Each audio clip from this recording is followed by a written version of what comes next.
மூலமந்திரம்.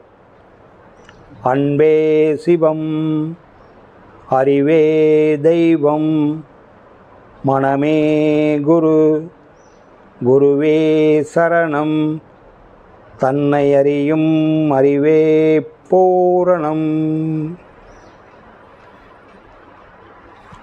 இருபால் மெய்யன்பர்களே, உங்கள் அனைவருக்கும் சித்தர் ஞான மார்க்கத்தின் சார்பாக வணக்கத்தையும் வாழ்த்துக்களையும் தெரிவித்துக் கொள்கிறேன். வாழ்க வளமுடன். அன்பர்களே, இப்பொழுது ஆன்மீக பயிற்சிக்காக பல ஊர்லேருந்து வந்திருக்கிறீங்க. ரொம்ப மகிழ்ச்சி, சிறப்பு. இன்று சித்ரா பௌர்ணமி, சிறந்த நாள். ஒவ்வொரு பௌர்ணமியுமே சிறந்த நாள் தான். அது சித்ரா பௌர்ணமிங்கிறது ரொம்ப சிறப்பான நாள். அதனால் இன்றைக்கி உபதேசம் பெற்றவர்களாக பாக்கியசாலிகளே. இப்போ இந்த சித்தர் ஞான மார்க்கத்தில் நாம் கொடுக்கறது பஞ்சாட்சர விளக்கம். பஞ்சாட்சரனா என்ன, அதனுடைய வெளிப்பாடு பஞ்சபூதம். பஞ்சபூதம்னா என்ன, அப்புறம் நவக்கோள்கள், அதை நவகிரகமாக வச்சு வணங்குறாங்க. அப்போ நம்மளை வழி நடத்துகிறது பஞ்சபூதம், நவக்கோள்கள். இப்போ பஞ்சபூத ஸ்தலம் வெளியே இருக்குது, நவகிரக ஸ்தலம் வெளியே இருக்குது. இதுக்கு நான் விளக்கம் அதிகம் சொல்ல வேண்டியதில்லை. யூடியூப்பில் ஒரு 10 போல்டுக்கு மேலே அதை பற்றியே பேசியிருக்கிறேன். அப்போ உடம்பு பஞ்சபூதத்தினால் ஆனது என்ன இருக்குதுன்னு பேசியிருக்கிறேன். நவக்கோள்களும் பேசியிருக்கிறேன். அதை பற்றியே ஒரு 10 சப்ஜெக்ட்டுக்கு மேலே இருக்குது. நீங்கள் அதில் பார்த்து தெரிஞ்சுக்கலாம். அதுக்கு அதிக விளக்கம் கொடுக்க வேண்டியதில்லை. அதனால் உள்ளம் பெருங்கோயில் ஊனுடம்பே ஆலயம், வள்ளல் பிராணார்க்கு வாய் கோபுர வாசலும்பார், தெல்ல தெளிந்தோருக்கு ஜீவனே சிவலிங்கம், கள்ள புலனைந்தும் காலா மணிவிளக்குன்னு சொல்லுவாங்க. அதனால் அதிலேயே நம்ம தெரிஞ்சுக்கலாம். இப்போ முதல் உபதேசம் பிரபஞ்ச பரிணாம தவம் அப்படின்னு வச்சுருக்கிறேன். முதல்ல வர்றவங்களுக்கு ஏன் பிரபஞ்ச பரிணாம தவம்னு வச்சுருக்கிறோமா, இந்த தவத்தை பண்ணினீங்களாவே உலகம் உங்களை வாழ்த்தும். இதுக்கு மேலே நீங்கள் பிரார்த்தனை பண்ண வேண்டிய அவசியமே இல்லை. நம்மளை எது படைச்சதோ அந்த படைச்சவனையே நம்ம வணங்கிட்டு வரோம். நமக்கு முன்னாடி எது இருக்குதோ அந்த உயிரையெல்லாம் வாழ்த்திட்டு வரோம். அந்த உயிர்கள்லாம் ஏன் இருக்குது, அத்தனை உங்களுக்கு கீழே 5 அறிவு இல்லைன்னா, 5 அறிவு படிச்சுட்டு 6வது அறிவு நீங்கள் வரலைன்னா இந்த உலகத்தில் வாழவே முடியாது. அப்போ தான் இந்த பூமி சுத்தப்படுத்துறதுக்கும், புல் பூடு முளைக்கிறது அதை பிடுங்கி திங்கிறதுக்கும், ஆச்சா இந்த மண் சுத்தமாக இருக்கிறதுக்கும் படைச்சது தான் 5 அறிவு. அந்த 5 அறிவு நம்ம சாப்பிட்றதுக்கு இல்லை. நமக்கு கீழே இருக்கிற 5 அறிவெல்லாம் நம்ம வாழ்க்கைக்கு தேவையான பொருளை அது பாதுகாக்குது. அந்த பூமியில் அதெல்லாம் இப்போ தனித்தனியாக விளக்கம் சொன்னால் 2 நாள் பயிற்சி ஆகும். அது வேலையே தேவையில்லை. முதல்ல உங்களுக்கு தியானத்தை கற்றுக் கொடுத்துக்கிற சிம்பிளாக பண்ணுற மாதிரி. அப்போ அதையெல்லாம் வணங்கிட்டு வரும்போது எதிரி கூட வாழ்த்து சொல்லுவான். நீங்கள் எதிரி கூட நல்லா இருப்பான்னு சொல்லும்போது நாம் தான் அவனை எதிரியாக நினைக்கிறான். அவன் நம்மளை வாழ்த்துறான் பார், அண்ணன் ரொம்ப நல்லவனப்பா, நீ தான் அவனை தப்பாக புரிஞ்சுக்கிற. அவன் எங்கே இருந்தாலும் என் நண்பன் நல்லா இருக்கட்டுங்கிறான். என் நண்பன் நல்லா இருக்கும்னு சொல்கிறான், நீ அவனை தப்பாக அப்படியா என்னை நல்லா இருக்கும்னு வாழ்த்துறானா? அப்பா நான் தெரியாதனமாக அவனை தப்பாக நினச்சிட்டுனேன். இனிமேல் நான் சேகரது வரைக்கும் தப்பாக நினச்சிக்கிட்டேன். சேகர் என்னை பற்றி நினைக்கிறாரு. ஆமாப்பா, அவன் சாமி கும்பிட்றப்பெல்லாம் என் ஃப்ரெண்டு நல்லா இருக்கும்னு நினைக்கிறாரு. நான் சேகரை தப்பாக நினச்சிட்டேனே அப்படின்னு உண்மையில பரிதாப்படுவான். அப்போ நாம் ஒரு உயிரை வாழ்த்துற போது நம்மளை தெளிவு பார்க்கும். ஒருத்தர் கூப்பிட்டா தானே தெளிவு பார்க்கும். அதனால தான் அந்த பிரபஞ்ச பரிணாம வணக்கம்னு சொல்கிறோம். விண்ணிலிருந்து வாழ்த்திட்டு வரோம். விண்ணை வாழ்த்துறதுக்கு நமக்கு சக்தி இல்லை, பஞ்சபூதத்தை வாழ்த்த முடியாது. அந்த பஞ்சபூதத்தை வணங்குறோம். அதனால தான் பிரபஞ்ச பரிணாம வணக்கம்னு அதில் கொடுத்துருப்பேன் ஃபஸ்ட்டுலேயே. இந்த பிரபஞ்ச பரிணாம வணக்கங்கிறதுனா இதுதான் ஜீவகாரண்யம். அதுலேயே போட்டிருப்போம் பார்த்தீங்கன்னா, ஜீவகாரண்யம். இதுதான் ஜீவகாரண்யம். ஜீவகாரண்யம் வேறு, அன்னதானம் வேறு. எல்லா உயிர்களும் இன்புற்று வாழ்னு சொல்கிறாருல்ல. இப்போ அன்னதானம் யாருக்கு போடுற? நீ எறும்புக்கு புழுவுக்கெல்லாம் கொண்டு போட்டுக்கிட்டே இருக்கிற, மனுஷனுக்கு தானே போடுற அன்னதானம். அப்போ அது எப்படி பிழைக்குது? அப்போ ஜீவகாரண்யம்னா அந்த உயிருக்கு, அந்த உயிர் துன்பமில்லாத நம்ம உயிரை பார்த்துக்கணும். அப்போ அதை வாழ்த்தலாம். எந்தெந்த உயிர் எங்கே இருக்குதோ நமக்கு தெரியாது. எல்லா உயிர்களும் இன்புட்டு வாழனா அதுலேயே அடங்கிடுது. அப்போ அந்த எல்லா உயிரையும் வாழ்த்திட்டு வரும்போது, பஞ்சபூதத்தை வணங்கிட்டு வரும்போது இந்த விண்ணுனால் நமக்கு ஒரு பாதிப்பு வருமா? மானம் இடிக்கிறதுனால நமக்கு பாதிப்பு வருமா? வராது.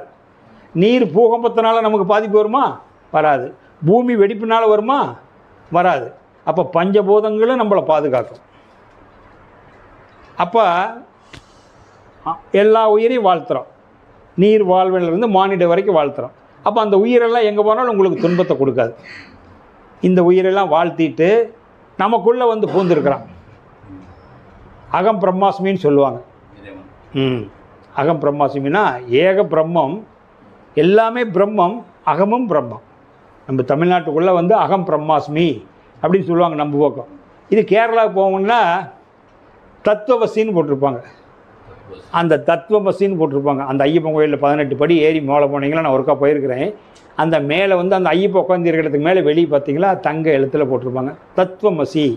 தத் அப்படின்னா அது, தத் அப்படின்னா ஒன்று, அதுவாக இருக்கிறாய். தத்துவமசினா உங்கள்கிட்ட வசியமாக இருக்குது, அது உங்கள்கிட்ட வசியமாக இருக்குதுப்பா, அதான் தத்துவமசி, அது உங்கள்கிட்ட வசியமாக இருக்குதுன்னு அர்த்தம். தத்துவமசினா நம்ம பக்கம் போட்டிருக்கிறது அகம் பிரம்மாஸ்மி, எல்லாம் பிரம்மம், இந்த அகமும் பிரம்மம். பிரம்மாஸ்மி, இந்த அகமும் பிரம்மமாக இருக்குதுன்னு அர்த்தம். அப்போ உங்களுக்கு வந்து இன்றைக்கி இருக்கிற நோட்டு, இப்போ புலக்காட்டத்தில் இருக்கிறது உங்களுக்கு ஹையஸ்ட்டு நோட்டு 500 ரூபா. இது நல்ல உயர்ந்த நோட்டு.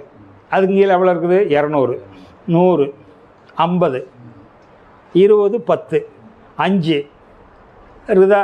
2, 1 கரெக்டாக சிவர்ணத்து 500 நல்ல நோட்டுங்க, இதே போது இதெல்லாம் எதுக்குங்க அப்படின்னு அதெல்லாம் அடிக்காது இருந்தால் இந்த 500 வச்சுட்டுனாலும் புழங்க முடியுமா? நல்ல யோசனை பண்ணுங்க நீங்கள். இதுதான் ஆன்மீகம், இதுதாங்க ஆன்மீகம்.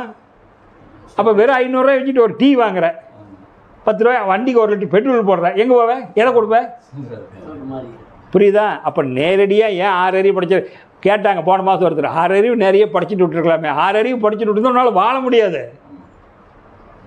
உனக்கு கீழே இத்தனை அறிவு இருந்தால் தான் ஒப்பிட்டு பார்ப்பேன், அதை ஒப்பிட்டு பார்ப்பேன். என்ன இத்தனை இருந்தால் தான் ஒப்பிட்டு பார்ப்பேன். அதனால் அந்த உயிரெல்லாம் நம்ம வணங்கிட்டு நம்ம வரணும். அதனால் அவர் சிவன் படைக்காதான் இருந்தார், நமக்கு தொல்லை வேண்டான்னு தான் படைக்காத இருந்தார். எறும்பு வரைக்கும் ஆனை வரைக்கும் படைச்சிட்டாரு. ஆனால் சும்மா இருக்கிறாளா பொம்பளை? அந்த சக்தி சிவனை நோண்டிக்கிட்டே இருக்கிறா. ஏங்க எல்லாம் எறும்புலேருந்து யானை வரைக்கும் படைச்சிட்டோம். அதாவது போது வருது போது வருது. நம்மளை திரும்பி பார்க்குறதுக்கு ஒரு குழந்தை இல்லையே, நம்ம பேர் சொல்கிறதுக்கு ஒரு குழந்தை வேண்டாமா? அதனுடைய எண்ணம் தான் சிவபார்வதிக்கு ஏற்பட்ட எண்ணம். இப்போ குழந்தை இல்லைன்னா 1 கோடி ரூபா செலவு பண்ணுறானே, குழந்தைக்காக 1 கோடி செலவு பண்ணுறான்ல. அப்போ என்ன பண்ணுறான்? இருந்தாலும் அந்த பெண்கள் கேட்க மாட்டேங்கிறாங்க. பேர் சொல்ல ஒரு பிள்ளை வேணுமே, பேர் சொல்ல பிள்ளை கொடுத்தா வெண்ணெய் மண்ணை கெடுத்துருவான். வெண்ணெய் மண்ணை நாடு சிக்குண்டு போயிடும். இப்போ எறும்புலேருந்து யானை வரைக்கும் இருக்குது. ஆச்சா, இதுக்கு வந்து எல்லை பாதுகாப்பு வேண்டியதில்லை, இராணுவம் தேவையில்லை. அவன் பக்கத்து வீட்டுக்கார இடத்த செவிட்டிட்டான் கட்டிவிட்டான் என்ன 2 அடி வந்துட்டான்னு சொல்லாது. இதுக்கு வார்டு கவுன்சிலர் தேவையில்லை, மந்திரி தேவையில்லை, அது பாட்டுக்கு குழந்தைட்டு வந்துட்டு இருக்குது. நீ சொல்கிற மாதிரி நான் 6 அறிவு படைச்சேன்னா சிக்கல் உண்டு போயிடும், மண்ணை வெண்ணையும் எடுத்துருவாமாங்கிறாரு. இல்லைங்க எனக்கு பேர் சொல்கிறதுக்கு எனக்கு ஒரு பிள்ளை வேணுங்கிறாரு. சரி உனக்கு சொல்ல தாங்க முடியாது போ. பார்த்தான் கடவுளை, எறும்புலேருந்து யானை வரைக்கும் போயிட்டு இருக்குது. 2 கால்லையும் போய் 4 கால்லையும் போகிற ஜீவம் எதுன்னு பார்த்தான். அது கடைசியாக மங்கி தான் இருக்குது. அதுதான் 2லேயும் போகும் 4லேயும் போகும். ஒரு தட்டை கொடுத்துட்டீங்கன்னா பிடிச்சிட்டு ஓடுதில்ல, ராமா ராமாண்ணா ஏசபர்ணத்தை, அது 2லேயும் போகும். ஆமாம், ஒரு குச்சியை கொடுத்துட்டே பிடிச்சிட்டு போகுதில்ல, சுற்றிக்கிட்டு வருதில்ல விளையாண்டுக்கிட்டு.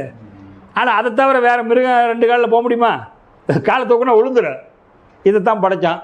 சரி இந்த அம்மா வேறு ஆசைப்படுதானே அந்த முதுகு தான் நிமித்தி புறத்தாண்ட வாழை கட் பண்ணிவிட்டு, அந்த வாழை கட் பண்ணிவிட்டு முதுகு நிமித்தி விட்டு, அதனால தான் நமக்கு வாழ் அதுக்கு வாள் நீண்டு போவோம். உங்களுக்கு வாள் பட்டைசில் முடிஞ்சிடும். அந்த முதுகு தண்டில் வந்து பார்த்தீங்களா 2 புட்டத்துக்கு மத்தியில் அந்த விடா எலும்பு முடிஞ்சிடும். அது குரங்குக்கு நீண்டு போயிடும். அதனால தான் அது தவம் பண்ண முடியாதுன்னா குண்டலினி சக்தி அது கீழே நீண்டு போயிடும். ஆமாம், வாளில் போயிடும், அதுக்கு நீண்டு போயிடும். அது வேறு கதை. நமக்கு மட்டும்தான் மானிட பிறப்பு தான் ஆனா பெண்ணா. மானிட பிறப்புனா 2 பொது. மானிட பிறப்பு தான் தவம் பண்ண முடியும், உயர்ந்த தவம் பண்ண முடியும், அவன் தான் நினைக்க முடியும். அதனால் 5 அறிவு வரைக்கும் இருக்கிறது பண்ண முடியும். 5 அறிவு பண்ண முடியாது.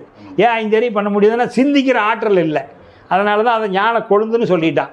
ஞான கொழுந்து, அது ஞான கொழுந்து. 5 கரத்தனை யானை முகத்தனை, யானை முகத்தை வச்சுட்டா. இந்தின் இளம்பிறை போல் ஏற்றினை. இந்துன்னா சந்திரை. சந்திரை இளம்பிறை எவ்வளோ இருக்குது? துகளோடு தான் இருக்குது. அப்போ இந்தின் இளம்பிறை போல் ஏற்றினை நந்தி மகந்தனை, சிவனுடைய மகன் நந்தி ஞான கொழுந்தினை புத்தியில் வைத்தடி போட்டுகின்றேனே. நீ சிந்திக்கிற அறிவு இல்லைனாலும் உன்னை தாண்டி தாப்பா நான் வந்திருக்கிறேன்.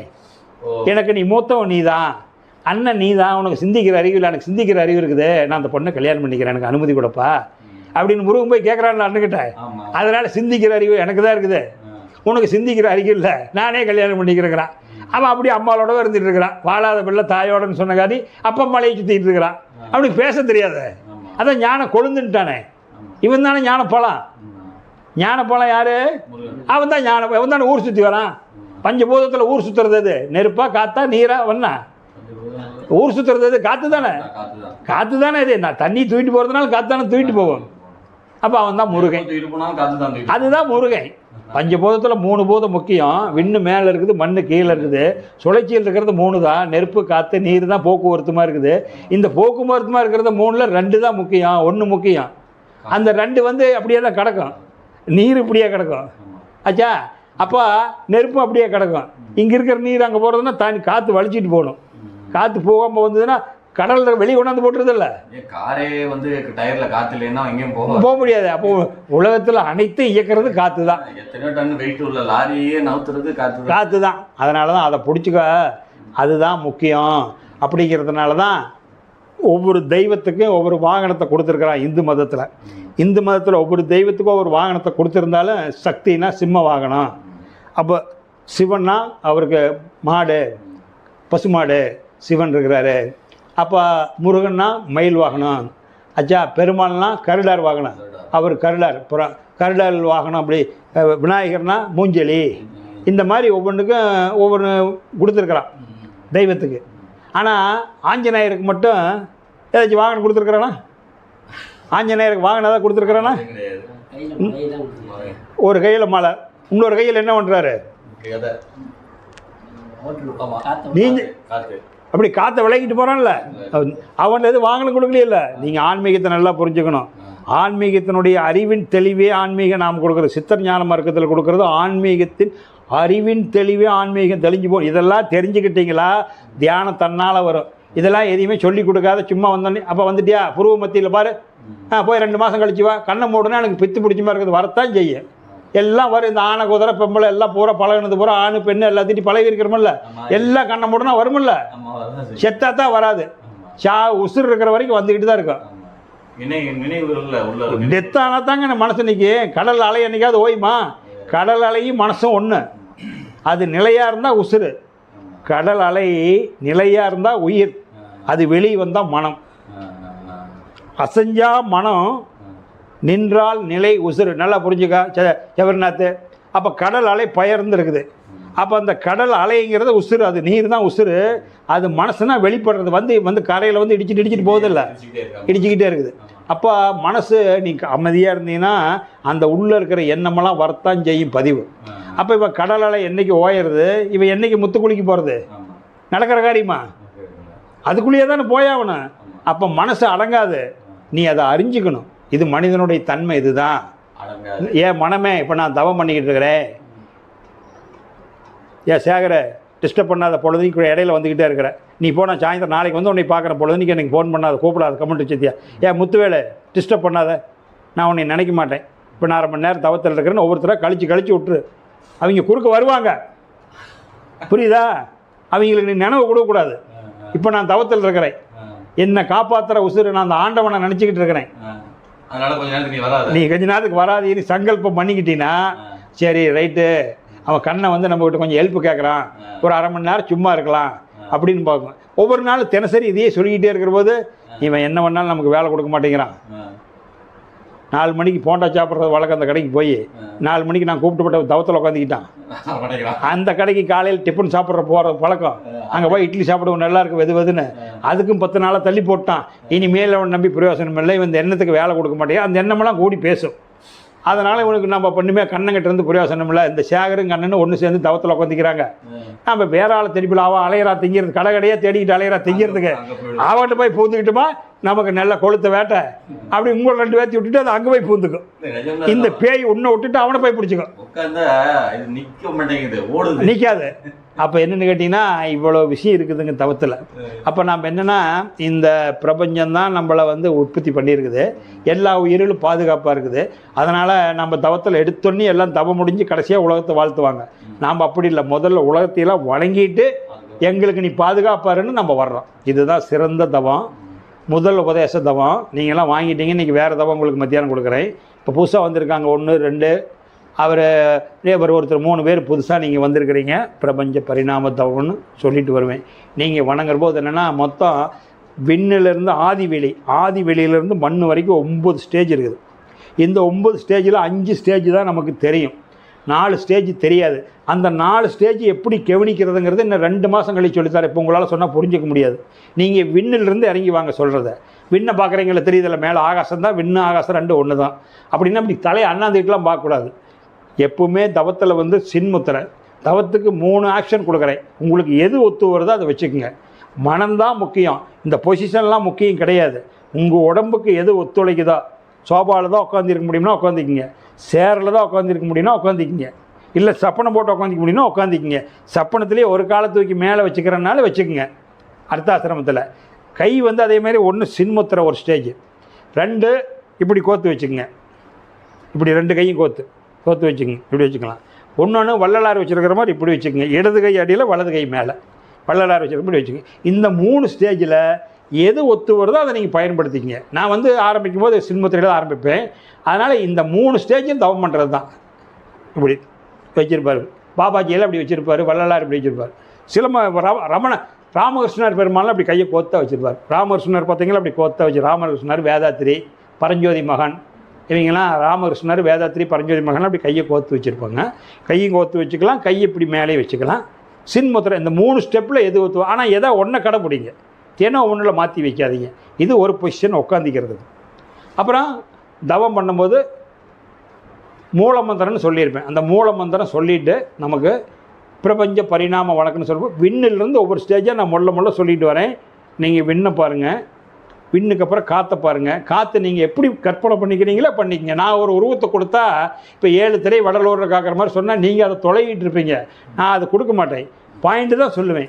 உங்கள் மனசுக்கு எப்படி பிடிக்குதோ ஃபிட் பண்ணிக்கங்க. நீங்கள் காற்றை எப்படி உணர்றீங்களோ உணர்த்துங்க. என்ன சபரிநாத்தை அதே மாதிரி காற்றுக்கு அடுத்தது நெருப்பு நீங்கள் எப்படி கற்பனை பண்ணிக்கிறீங்களோ, ஒரு நல்ல யாக குண்டம், தெய்வீகமான யாக குண்டம், அதுக்கு பக்கத்தில் அந்த யாக குண்டத்தை நீங்கள் கண்ணில் பார்க்குற மாதிரி எத்தனையோ கோயிலில் யாகம் பார்த்துருப்பீங்கல்ல, கற்பனை பண்ணிக்கங்க. அப்போ நீரை வணங்குவோம். நீரை வணங்குற போது ஒரு நல்ல அகண்ட கடல் பரப்பு, ஒரு கடல் கரையில் நின்று அப்படி அந்த கடல் தண்ணி வணங்குற மாதிரி நினச்சிக்கோங்க. அதை நினச்சிக்கோங்க. நிலமே போற்றிங்கிற போது இந்த நிலம் நீங்கள் நிற்கிறீங்க, உங்களை சுற்றி பூமி, அந்த பூமி தவிர எது கண்ணுக்கு தெரியக்கூடாது சபரிநாத், அந்த மாதிரி நினச்சிக்கோங்க. நீரே போற்றுங்கிற போது, ஏன்னா அந்த ஒவ்வொரு வார்த்தைக்கு நீங்கள் அதுக்குள்ளே போகணுங்கிறதுனால நீரே போற்றுங்கிற போது அங்கே நீங்கள் இப்போ வந்து ஒரு விவேகானந்தர் பாறையில் உட்காந்துருக்கிறீங்க, நீங்கள் தான் பாறை மேலே உட்காந்துருக்கிறீங்க. அந்த பாறை சுற்றி 4 பக்கம் கடல், கரையே கண்டுபிடிக்க முடியாது, வெறும் கடலாக இருக்கிற மாதிரி நினச்சிக்கோங்க நீர் பூமி. அப்போ இதெல்லாம் வணங்குற போது ஒவ்வொரு நாளும் இதில் இருந்து நமக்கு ஆபத்து வருமா? ஒரு காலத்துலேயும் ஆபத்து வராது, ஒரு காலத்துலேயும் ஆபத்து வராது. அப்புறம் சொல்லி ஏன் ஆபத்து வர நம்மளை பார்த்துக்கும். ஏன்னா தான வழிபாடு முறையில் 6 வழிபாடு முறை இருக்குது. தானம் செய்வதில் 6 விதமான தானம் இருக்குது. உயிர் விடுறதுல 6 விதமான இறப்பு இருக்குது. 6 விதமான வழிபாடு, 6 விதமான தானம், 6 விதமான இறப்பு. இது 6 ஒவ்வொன்றும் 6 இருக்குது. இதை நான் மறந்துட்டா கூட அப்புறமா கேள்வி பதில் நீங்கள் ஞாபகம் வச்சு கேளுங்க. அப்போ அதுக்கு பதில் சொல்கிறேன். 3 6 கேளுங்க, அப்போ சொல்கிறேன். இப்போ வந்து நம்ம தவத்துக்கு போகலாம், நேராயிரும். அதனால் நீங்கள் ஏற்கனவே தெரிஞ்சிருக்கிறீங்க, சொன்னால் புரிஞ்சுக்குவீங்க. நீங்கள் நல்லா ரிலாக்ஸாக உட்காந்துக்கிங்க. நான் சொல்கிறத அந்த பாயிண்டோடு வாங்க, நிறுத்தி சொல்லும்போது அந்த உயிரை வாழ்த்துற போது அந்த ஒவ்வொரு உயிரும் நிறைஞ்சிருக்கிற மாதிரி நினச்சிக்கங்க. நினச்சிக்கிட்டீங்களா? இப்போ நம்ம தவத்துக்கு போகலாம். எப்போ தவம் பண்ணினாலும் நீங்கள் வீட்டில் 2 கையும் குவிச்சு இந்த கட்டை விரல் 2 இங்கே வச்சுக்கணும். ஏன் இங்கே வச்சுக்கிறேன்னா, இது 6வது மன அரூபம். இது வரைக்கும் உருவம் இருக்குது. மண், நீர், நெருப்பு, ஆச்சா, காற்று, ஆகாசம். இது வந்து 5 பஞ்சபூதம். இது வந்து ஒரு மொண்டம். இதுக்கு அண்டை வேணும். இது இல்லைன்ட்டு இதுக்கு வேலை உண்டா? அதனால தான் ஹெல்மெட்டுங்கிறான். இல்லைன்ட்டு அதுக்கு வேலை இல்லை, ஹெல்மெட். அப்போ கடவுளே இங்கே தான் அமர்ந்துருக்கிறார், இதில் தான் அமர்ந்தார். ஏன் அவனுக்கு தலையை ஒரு மாலை கட்டுறாங்க, தலப்பாக கட்டுறாங்க, குள்ளா போடுறாங்க அப்படின்னா அது ஒரு அழகுக்காக இல்லை, அதை காத்துக்குன்னு அர்த்தம். ஒவ்வொரு நாளும் தலப்பாக கட்டும் போது அந்த நினைவு வருமில்ல, அப்போ இதை பார்த்துக்கணும் அப்படிங்கிறதுனால ஒழிய அது ஒரு மதத்துக்காகவோ அழகுக்காகவோ செய்கிறதில்ல. முற்காலத்தில் நம்ம முன்னோர்களும் கட்டுனாங்க, இப்போ மறந்து இப்போல்லாம் கௌரவம் பார்த்துட்டு விட்டுறாங்க. அதனால் இதை பாதுகாக்கணுங்கிறதுனால தலையில் சும்மாவது ஒரு துணி சுற்றி கட்டிட்டு போனால் அந்த தலை நினப்பு ஒரு 2 இங்கே தான் இருக்குது. இதை பொக்கிஷம் 100 கிலோ இருந்தாலும், இந்த 100 கிலோ இருந்தாலும் அதை எடுத்துகிட்டு என்ன பிரயோசனம்? ஒரு வேலையும் கிடையாதுல்ல. அப்போ யோசனை பண்ணி பாருங்கள், எத்தனை பொக்கிஷம். அவ்வளவு சென்ட்ரல் தலைமைச் செயலகமே இதுதான் தலைமைச் செயலகமே இதுதான். அதான் தலைமை செயலகம். தலையில் செயலாக்கம் எங்கே இருக்குது? தலைமை செயலகம். மைனா நீங்கள், நான். மை நேமிஸுங்கிறாங்கல்ல. அப்போ என்னுடைய அறிவு எங்கே இருக்குது? தலைமை செயலகம். மை நான் தலை, என்னுடைய அறிவு தலையில் இருக்குது. தலைமை செயலகம். என்னுடைய அறிவெல்லாம் எங்கே இருக்குது? தலையில் இருக்குது. அதனால் அதை வணங்குறதுக்காக தான் இந்த உருமாலையெல்லாம் கட்டி காட்டுறது.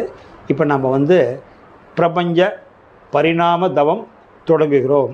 அப்போ இந்த 2 கையும் குமிச்சு நம்ம ஏன் வைக்கிறோன்னா, இங்கே பரமாத்மா குடியிருக்கிறார். அதாவது பிட்யூட்டி கிளாண்டில். இதை வந்து சுழுமுனை நாடின்னு சொல்லுவாங்க. வள்ளல் பெருமான் சிற்றம்பலம்னு சொல்லுவார். சிற்றம்பலம், சுழுமுனை நாடி ஆச்சுங்களா. சிற்சபை அப்படிங்கிறதெல்லாம் இந்த இடத்துக்கு பேர் தான். புருவ மையம், நெற்றிக்கண் ஆச்சா, நெற்றிக்கண்ணு. அப்போ வந்து சுழுமுனை நாடி, சிற்சபை, அப்புறம் நெற்றிக்கண்ணு எல்லாமே இதுக்கு உண்டான பேர் தான். அதனால் இங்கே தான் பரமாத்மா குடியிருக்கிறார். பரமாத்மா குடியிருக்கிறாரு. இங்கே வந்து மகாவிஷ்ணு குடியிருக்கிற இடம். 6வது மையம். 6வது மையம் இது தான். மகாவிஷ்ணு குடியிருக்கிறது இது தான். அதனால் இதுதான் திரிவேணி சங்கமம். திருவேணி சங்கமம் 1 2 3 சங்கமம் ஆகுது. அதனால் அகாரம் 8, உகாரம் 2, மகாரம் 10 மகாவிஷ்ணு. சிவம், சக்தி, மகாவிஷ்ணு 3 பேரும் தான் இருந்திருக்கிறாங்க ஆச்சா. அதனால் உங்களுக்கு தான் இருக்குது. அதனால் இதை வந்து இந்த 3 இதுதான் எலக்ட்ரான், புரோட்டான், நியூட்ரான். ஆமாம், அதனால் நியூட்ரான் ஆச்சுங்களா. அப்போ எலக்ட்ரான், புரோட்டான் இந்த 3 ஒன்றிணைந்தது அணு. இது வந்து இங்கிலீஷ் சொன்னால் அதாவது நியூட்ரான், எலக்ட்ரான், புரோட்டான். இங்கிலீஷில் நியூட்ரான், எலக்ட்ரான், புரோட்டான் இந்த 3 இங்கிலீஷில். தமிழில் சொல்கிறதுக்கு 8 2 10 சிவம், சக்தி, மகாவிஷ்ணு 3 பேர் தான் இயங்குறாங்க. அப்போ சிவம் வந்து உயிராக இருக்கிறாரு. ஆமாம், சிவம் வந்து உயிராக இருக்கிறாரு. சக்தி உடம்பாக இருக்குது. உயிர் உடம்பாக இருந்தால் செயல்படுறதுக்கு மனசு, அந்த மனசு தான் மகாவிஷ்ணு. மகாவிஷ்ணு ஒரு மாயை, மனமே ஒரு மாயை. மகாவிஷ்ணு மாயமாக தான் காட்டுவாங்க. அப்போ மகாவிஷ்ணு இல்லைன்னா ஆனால் உடம்பு பேச முடியாது. பேச்சு கொடுக்குறது மகாவிஷ்ணு. 8 2 10 அதனால் 10 நடுநாடி.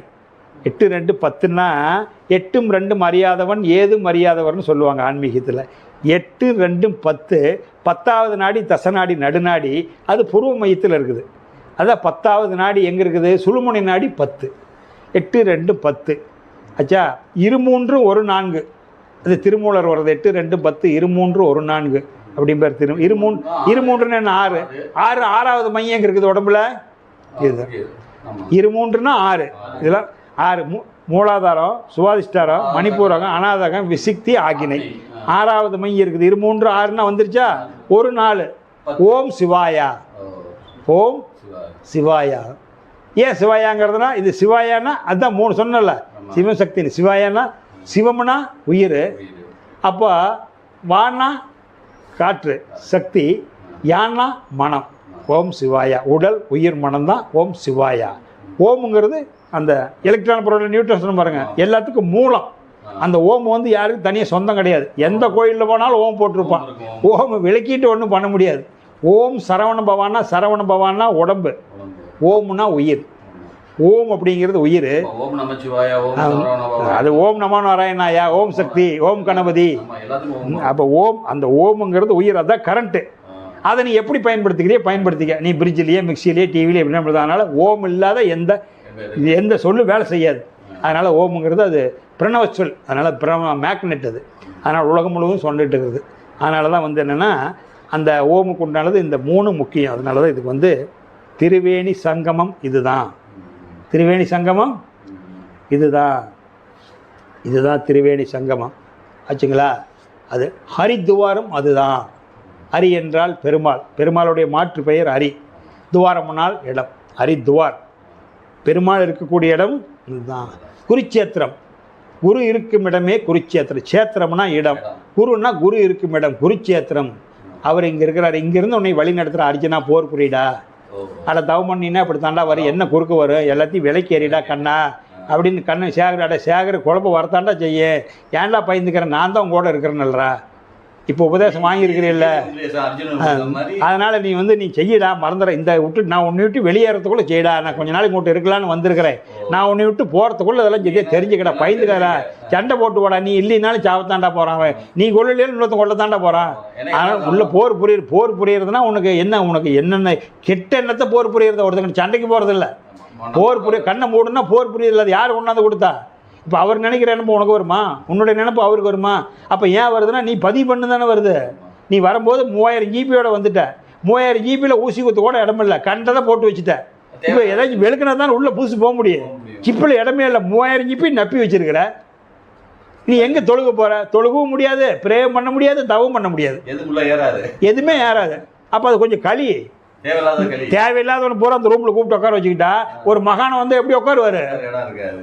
அப்போ இங்கே இருக்கிறவனையெல்லாம் வெளியே எடுத்துனா தெரிஞ்சே தெரியாத சேர்த்திட்டோம், இவனுங்களெல்லாம் வெளியே அனுப்பிச்சு விட்டோமா தான் அவர் உள்ளே வருவார்.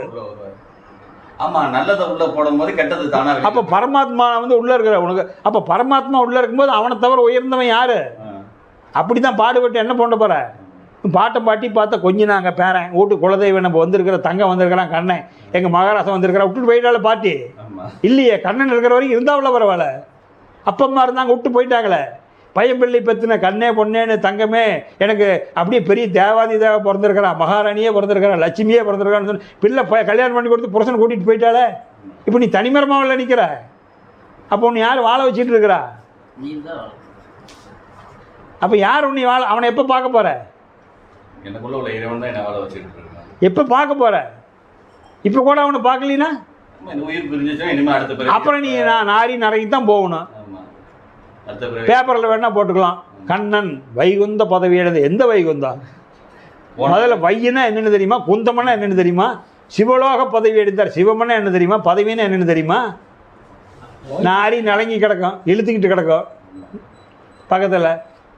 என் கணவர் தங்கமானவரே, என் கணவர் அருமையானவரே, எனக்கு வாட்ச் இந்த மாதிரி என் கணவர் சொந்தக்காரர் வர்றப்பெல்லாம் எப்படி நல்லா இருக்கிற, எனக்கு வாட்ச் கணவர் தங்கமான கணவருங்க, அருமையான கணவருங்க, நான் வந்து என்ன புண்ணியம் செஞ்சேன்னா எப்போ ஏற்பட்ட கணவர் எனக்கு கிடச்சிருக்கிறாருங்க, நான் வேணுங்கிறத வாங்கி தராரு, தங்கமான கணவருங்க, அருமையான கணவருங்கிறாரு.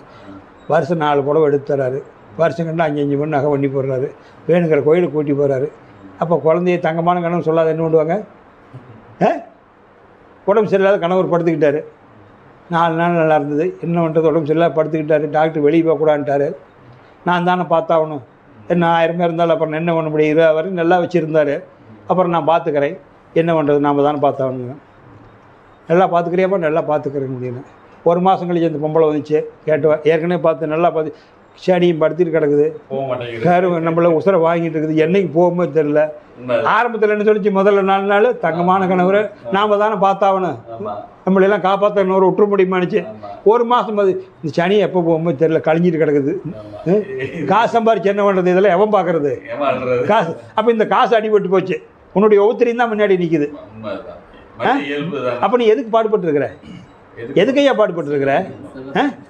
நீ அறிவு கற்றுக்கிறதுக்கு 3 பாடுபட்டியல்ல, அறிவு கற்றுக்கிறதுக்கு 3 எட்டு இல்லாத அறிவு சேருமா? 3 எட்டு முடியாத டிகிரி முடிக்க முடியுமா? முடியாதல்ல. 4 எட்டு இல்லாத குடும்ப வாழ்க்கை அனுபவிக்க முடியுமா? 3 எட்டு 24, 4 எட்டு 25 தொடங்கிடுது, 25லேருந்து 56 வரைக்கும் வாழ்கிறேன். அப்போ 4 எட்டு பொண்டாட்டியோட வாழ்ந்துருக்கிறேன். 4 எட்டு வாழ்ந்தா தான் பையனை பெற்று கல்யாணம் காட்சி பண்ணி கொடுக்க முடியும். அப்போ 4 எட்டு மொத்தம் 7 எட்டு காலி பண்ணியிருக்கிறிய. இப்போ துக்கத்தை வந்து தீர்னா ஒரு நாளில் புருவ மத்தியில் தவம் வாங்கிட்டு நிற்க மாட்டேன், நிற்குமா? எப்படி நிற்கும்? இதுக்கு என்ன பாடுபட்டுருக்கிற? 12 வருஷம் பாடுபடணும். சும்மா விளையாட்டு சமாச்சாரம் இல்லை. இன்னைக்கு வேணா இடத்த காமிச்சு கொடுத்துருவேன், அது உனக்கு சொந்தமாகறதுக்கு 12 வருஷம் பாடுபடணும். இதே வேலையாக இருக்கணும். காலம் இல்லைங்க ஏங்க சொல்கிறாங்களே, சொல்கிற இடத்துல போய் வாங்கிக்கிங்க, கொடுக்க சொல்லுங்க, என்ன தொக்கை எச்சத்தான் வரும். தினசரி 12 வருஷம் காலையிலையும் சாயந்தரம் மினிமம் குறைஞ்சபட்சம் அரை மணி நேரம், அதிகபட்சம் 1 மணி நேரம், அதுக்கு மேலே தேவையில்லை. காலையில் அரை மணி நேரம், சாயந்தரம் அரை மணி நேரம், அல்லது காலையில் 1 மணி நேரம், சாயந்தரம் 1 மணி நேரம். 12 வருஷம் பாடுபட்டுட்டினா அந்த 12 வருஷத்துக்கு அப்புறம் 24 மணி நேரம் நீ தவமே பண்ண வேண்டாம், தவத்தில் உட்கார வேண்டாம், நான் சொன்ன சுலோகத்தை எதையும் சொல்ல வேண்டாம். அதை மாறிட்டியே நீ தான். ஆட்டோ ஓட்டுறிய 10 வருஷம் ஓட்டல, 11 வருஷம் எடுத்து ஓட்டுவே இல்லையா? வருமல்ல. நீச்சும் பழகிக்கிட்ட, தினசரி ஸ்விம்மிங் ஸ்கூலுக்கு போறியா? டிரைவிங் பழகிக்கிட்ட, வண்டி எடுத்தால் ஓட்டுவீல்ல. அதெல்லாம் எதுக்கு அந்த 12 வருஷம்னா உனக்குள்ள அதுவாக ஆகிறதுக்கு, அதுவாக மாறுறதுக்கு. 12 வருஷத்துக்கு ஒருக்கா தானே கோயிலில் கும்பாபிஷேகம் பண்ணுறான். ஆமா. ஏன் 12 வருஷத்துக்கு ஒருக்கா பண்ணுறான்? கும்பம், இது உடல், இதுதான் கும்பம். 12 வருஷம் முடிஞ்சு 13வது டீன்னு ஸ்டார்ட் ஆகும். அப்போ இந்த விந்து மூளை செல்கள்லேருந்து முதுகுந்தண்டு வழியாக விந்து கீழே இறங்கி வர்ற வருஷம் எவல்யூஷன் ப்ராசஸுக்கு தயாராகுது. ஒரு 4-5 வருஷம் எடுத்துக்கும். 17-18 வருஷத்தில் சேட்டை பண்ண ஆரம்பிச்சிடும் அதிகமாக. அதுக்கு தான் டீனேஜ்னு ஆரம்பம். 12 வருஷம் வரைக்கும் அது உணர்வு தெரியாது. 13வது வருஷத்துலேருந்து 19 வரைக்கும் அதை டீன்னு சொல்லுவோம். அதுக்கு பேர் தான் டீன் ஏஜ். ஏஜ்னா வயசு, டீன்னா 7 வருஷம். 13, 14, 15, 16, 17, 18, 19, 20 வரும்போது தான் மாறும். அப்போ 13 வயசு 8ஆம் கிளாஸ்லேருந்து காலேஜ் ஃபஸ்ட் இயர் வரைக்கும் ஒரு பையனே பிள்ளைய கரெக்டாக காப்பாற்றி விட்டிங்களா, கடலில் தூக்கி போட்டாலும் தப்பிச்சு வந்துடும். ஆனால் இந்த 8லேருந்து 13க்குள்ளே எங்கேயாவது சிக்கிருச்சுன்னா உலகத்திலேயே போய் நீ அர்ச்சனை பண்ணாலும் அது திருப்பி கொண்டாட முடியாது. அந்த வண்டி ஆக்சிடென்ட் ஆகி முட்டி மோதி விபத்தாகி தானாக தான் திருந்த முடியும், நீ திருத்த முடியாது. அதுக்கு அந்த கர்ம பதிவு அதுதான் வேணும். அதை ஜாக்கிரதையாக கொண்டு போகணும் பார்த்துக்கிட்டு. அதுக்கு தான் 50 வயசுக்கு அதுக்கு தான் போகணும். அதனால் இவ்வளோ சமாச்சாரம் இருக்குது சேகர. ஆமாம், தூங்கிறாதீங்க நான் சொல்கிறது கேட்டு. கற்பனையாக இருக்குது. அறிவுபூர்வமாக சொல்லிகிட்டு இருக்கிறனா இல்லை மூட நம்பிக்கை ஏதாச்சும் இருக்குதா? அவ்வளோதான். இது எல்லா மதத்துக்கும் பொதுவு தான் நான் சொன்னது. இதில் இங்கே ஏதாச்சும் மதம் இருக்குதா? இயற்கை பற்றி தானே சொல்லிக்கிட்டு இருக்கிறேன். ஆன்மீகத்தில் இந்த சந்தேகம் கேட்கலாமா, இது கேட்கலாமா, அது கேட்கலாமாங்கிறத நீங்கள் நினைக்க வேண்டாம். நான்லாம் அந்த மாதிரி கேட்டு தான் பயிற்சியில் 30 வருஷத்துக்கு முன்னாடி கேட்டு தான் வந்திருக்கிறேன். குருநாதர் கேட்க சொல்லுவார். கேள்வி கேட்குறவங்க மேலே தப்பு இல்லை, பதில் சொல்கிறவங்க மேலே தான் தப்பு. கேள்வி கேட்குறவங்க தெரியாதானே கேட்குறாங்க. அதை விளக்க வேண்டியது ஒரு ஆசிரியருடைய கடமை. அதனால் கேள்வி கேட்க வச்சு நீ பதில் கொடுனார் எனக்கு சொல்லிக் கொடுக்கும்போதே. நீ தியானத்தை மட்டும் சொல்லி கொடுத்துட்டு போனால் அவங்களுக்கு பித்து பிடிச்ச மாதிரி இருக்கும். அதனால் கடவுளெல்லாம் வெளியே இருக்கிற கடவுளெலாம் அவங்களுக்குள்ள முதல்ல காமிச்சிட்டு அப்புறம் எல்லாம் சேர்க்கிறது விளக்கத்தை சொல்லு அப்படின்னு சொல்லுவார். அதனால் நீங்கள் பிறக்கும்போது வந்திருந்தீங்களா, எந்த பதிவுமே இல்லாத அப்பா அம்மா சொல்லி கொடுக்காத பசி எடுக்கிற நேரத்துக்கு ஊன்னு கத்தும். சோத்தை மட்டும் கொடுத்துட்டு ஒரு கூண்டுக்குள்ளே போட்டு வளர்த்துனா எத்தனை வருஷம் ஆனாலும் ஊமையாக தானே படுத்துருக்கோம். இந்த எம்ஜிஆர் படம் அடியும் பெண்ணு ஒரு படம் பார்த்துருப்பீங்கலாம் சில பேர். அதில் எம்ஜிஆர் 2 எம்ஜிஆர் குழிக்கொண்டு போட்டு பூட்டிடுவாங்களே குழந்தையிலேயே. கடைசி வரைக்கும் ஊன்னு கத்திக்கிட்டே கிடக்கும். அப்போ என்ன அர்த்தம்? கத்துதுன்னா பதிவு இல்லை. அப்புறம் அந்த படத்து கதாநாயகி அந்த காமெடி ஆகிட்டு அதை கூட்டிகிட்டு போய் எல்லாம் மொழி பழக்கி விடுவாங்கல்ல. இப்போ பதிவு இல்லையில்ல. இப்போ செல்ஃபோன் வாங்கினீங்க 5000 ரூபாய்க்கு, 16 GB வாங்கிட்டீங்க பென்ட்ரைவர். அந்த 16 GB அப்படியே வச்சுருந்தா அப்படியே தான் இருக்கும். நீ நல்லா பதிவு பண்ணிட்ட. 2 எட்டில் வாங்கினேன். எத்தனாவது எட்டில் வாங்கினேன்? 2 எட்டில் 16ல் வாங்கிட்டேன். 2வது எட்டில் 16ல் வாங்கிட்டேன். +1 போனது 10 முடிஞ்சு 11 போனால் 2வது எட்டு நிறைவாயிடும். 16 முடிஞ்சிடும். 15 முடிஞ்சிடும் 10ஆவதில். 16ஆவதில் +1 போகிறேன். 12வது எட்டில் வாங்கிட்டேன். 5வது எட்டு வரைக்கும் ஆட்டம் போடுறேன். 5வது எட்டில் மறுபடியும் பார்த்தா ஜெகநாத் ரொம்ப கோச்சப்படுறான். ஐயோ கன்றாவியதுன்னு இப்படி அசிங்கமாக இருக்குது இதெல்லாம். அது வீட்டுக்காரி கல்யாணம் ஆகி வந்ததுக்கப்புறம் இதெல்லாம் நீங்கள் பதிவு பண்ணுதாங்க, நானாக பதிவு பண்ணேன், இல்லை நீங்கள் தான் பதிவு என்னங்க இத்தனை பூரா குத்துப்பாட்டாக இருக்குது, கரகாட்டமாக இருக்குது அப்படின்னு ஜெகநாத் 5 எட்டில் 40வது வயசில் நல்லது தெரிஞ்சுக்கிட்டான். அப்போ அசிங்கமாக இருக்குது. நீ தானே 2வது எட்டில் பதிவு பண்ண, நீ தானே 2வது எட்டில் பதிவு பண்ண. அப்புறம் சபரிநாத் கேட்குறாரு, ஏங்க இந்த மாதிரி கெட்ட பதிவு இருக்குதுங்க, இன்னுமா காசியில் போய் குளித்தா அந்த எல்லாம் கழுவிட்டு போயிருங்கிறாங்களே, போகுமான்னு போய் கேட்டால் குளிச்சா போயிருமா? காசியிலே குளித்தாலும் வாசியை நீ பிடிச்சாலும் நான் சொல்லி கொடுத்த தவத்தை பண்ணாலும் போகாது. மாற்றிக்கணும், பதிவை மாற்றணும். பக்கத்து வீட்டுக்காரன் 60ஆம் நம்பர் ஓடுது, பாவை 80, கூடை 80க்கு 50 ஓடுது. சும்மா வேட்டி பார்த்தா கண்ணாடி மாதிரி இருக்குது, நம்மளுது பொருள் கூட இருக்குது. நீ 20ஆம் நம்பர் நூல் ஓட்டிக்கிட்டு இருக்கிற. 20ஆம் நம்பர் நூல் போய் 40ஆம் நம்பர் ஆகுமா? அடி கிரிவலை அர்த்தநாரீஸ்வரர் மலை 100 ஐட்டம் வந்தாலும் 20 40 ஆகாது ஐயா. அர்த்தநாரீஸ்வரர் மலையை 108 முறை நீ கிரிவலை வந்தீனாலும் 80ஆம் நம்பர் பீஸ் மாதிரி 40ஆம் நம்பர் பீஸ் ஆகுமா? ஆகுங்களா? சுத்துட்ட. அதனால தான் ஆகுங்கிறதுனால தான் நான் சொல்கிறேன் பாருங்க, கடன் தீர்க்கறதுக்கு ஒரு கோயில் இருக்குது. நீ எவ்வளோ வேணாலும் கடை வாங்கிக்க, வேலைக்கு போக வேண்டாம். நோய் தீர்க்கறதுக்கு ஒரு கோயில் இருக்குது, எவ்வளோ வேணாலும் நோய் பட்டிக்கு ஆஸ்பத்திரிக்கு போக வேண்டாம்.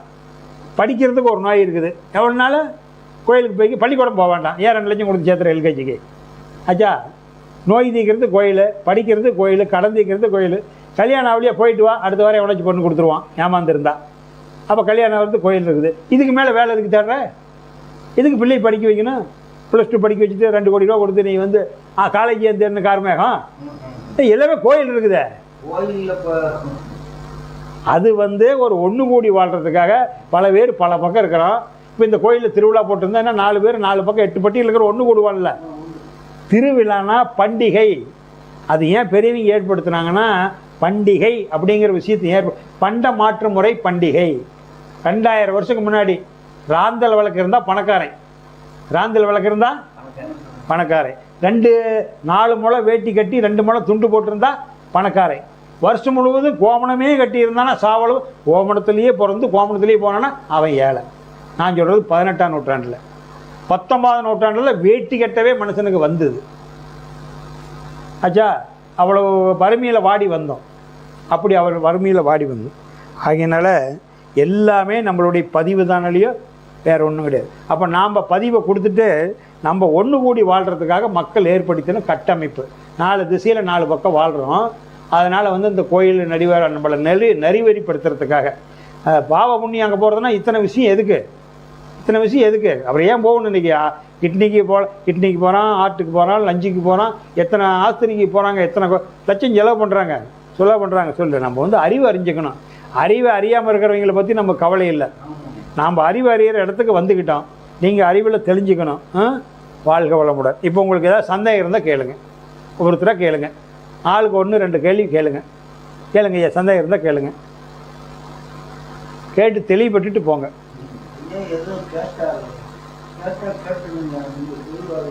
கேளுங்க, சந்தேகம் இருந்தால் கேளுங்க. நான் வந்து இப்போ அப்பா அம்மாவுக்கும் வந்திருக்கேன், இந்த அப்பா அம்மாவுக்கும் தான் வந்திருக்கேன். இப்போ எனக்குன்னு ஒரு பையன் இருக்குது. இதுக்குள்ள ஏதாவது ஒரு முன்னனும் ஏதாவது இருக்குங்களா? முன் சொந்தம் அந்த மாதிரி என்ன அப்பா அம்மா உனக்குன்னு வந்திருக்குன்னு என்ன இருக்குது? இந்த அப்பா அம்மாவுக்கு தான் இப்போ பிறந்திருக்கோம். இது வந்து அதெல்லாம் நீங்கள் உள்ளுக்குள்ளே ஆராய்ச்சி பண்ணி போக்குறதுனா அது வந்து உள்ளுக்குள்ளே ரொம்ப தவம் பண்ணி ரொம்ப நாள் ஆகி தான் நீங்கள் புரிஞ்சிக்க முடியும். இப்போ நான் சொன்னாலும் புரிஞ்சிக்க முடியாது. ஒரு அப்பா அம்மாவுக்கு பிறந்திருக்குன்னா அவங்க 2 பேரும் சேராது இருந்தால் நீ பிறந்திருக்க மாட்டேன்.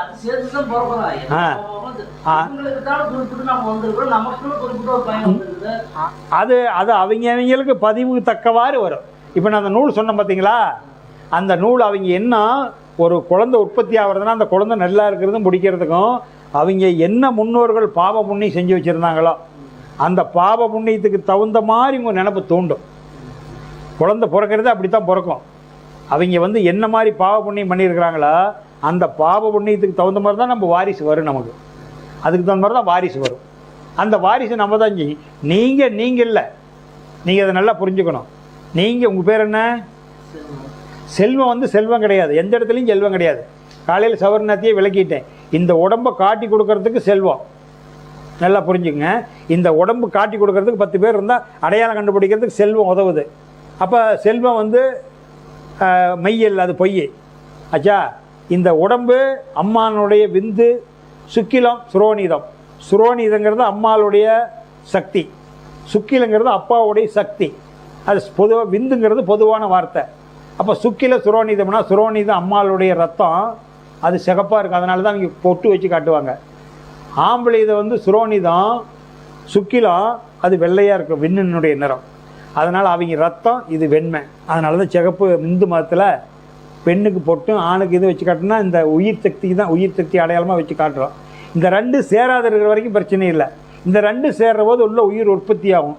அப்போ அந்த சேர்ற போது கணவன் மனைவி சேர்ற போது நீ என்ன மனநிலையில் இருந்தியோ நீட்டாக நல்லா தெய்வ பக்தியாக இருந்து குளிச்சுக்கிட்டு, காலையில் ஒருக்கா குளிச்சுட்டு வேலைக்கு போனால் சாயந்தரம் ஒருக்கா வந்து குளிச்சுட்டு தெய்வ பக்தியாக இருந்து ஒவ்வொரு நாளுமே முதல்ல அன்னைக்கு கோயிலுக்கு போயிட்டு வரதெல்லாம் இல்லை, ஒவ்வொரு நாளுமே வீட்டில் சாமி வழிபாடு பண்ணிவிட்டு செஞ்சுட்டு அந்த இன்றைக்கி அந்த மாதிரி இருக்கிறாங்க. நான் பேர் சொல்லலை, ஜாதி சொல்ல மாட்டேன். அந்த மாதிரி இருக்கிற படிப்படியாக வாழை அடிவாளியாக நல்ல குறந்த பழக்கம், அறிவாளியான குறந்தையே பிறக்கும். எந்த விதமான எண்ணம் இல்லாத நீ நல்லா சாயந்தரம் வரைக்கும் வேலை செய்கிற, வேலை செஞ்சுவிட்டு நல்லா போகிற. என்ன வேணும் இன்றைக்கி? என்ன ஸ்பெஷலு? ஐயா இன்றைக்கி முட்டை பரோட்டா இருக்குதுங்க, புதுசாக 2 காடை வந்துருக்குதுங்க, சரி 2 போடு. 2 பேர் ஒன்று சேர்ந்துக்கிறாங்க, 2 பொக்கு வாங்கிட்டு வந்துடுறாங்க, என்னமோ சொல்கிறாங்களே, நல்லா ஃபுல்லாக அடிச்சுட்டு போயிடலாம். சும்மா தடுமாறிக்கிட்டு போகுது. அங்கே வீட்டுக்கு போகிறான், அடியே எங்கே அடி இருக்கிற, வாடி வந்து செத்தியா பாடுடி, முடிஞ்சு போச்சு. குழந்தை எப்படி பிறக்கும்?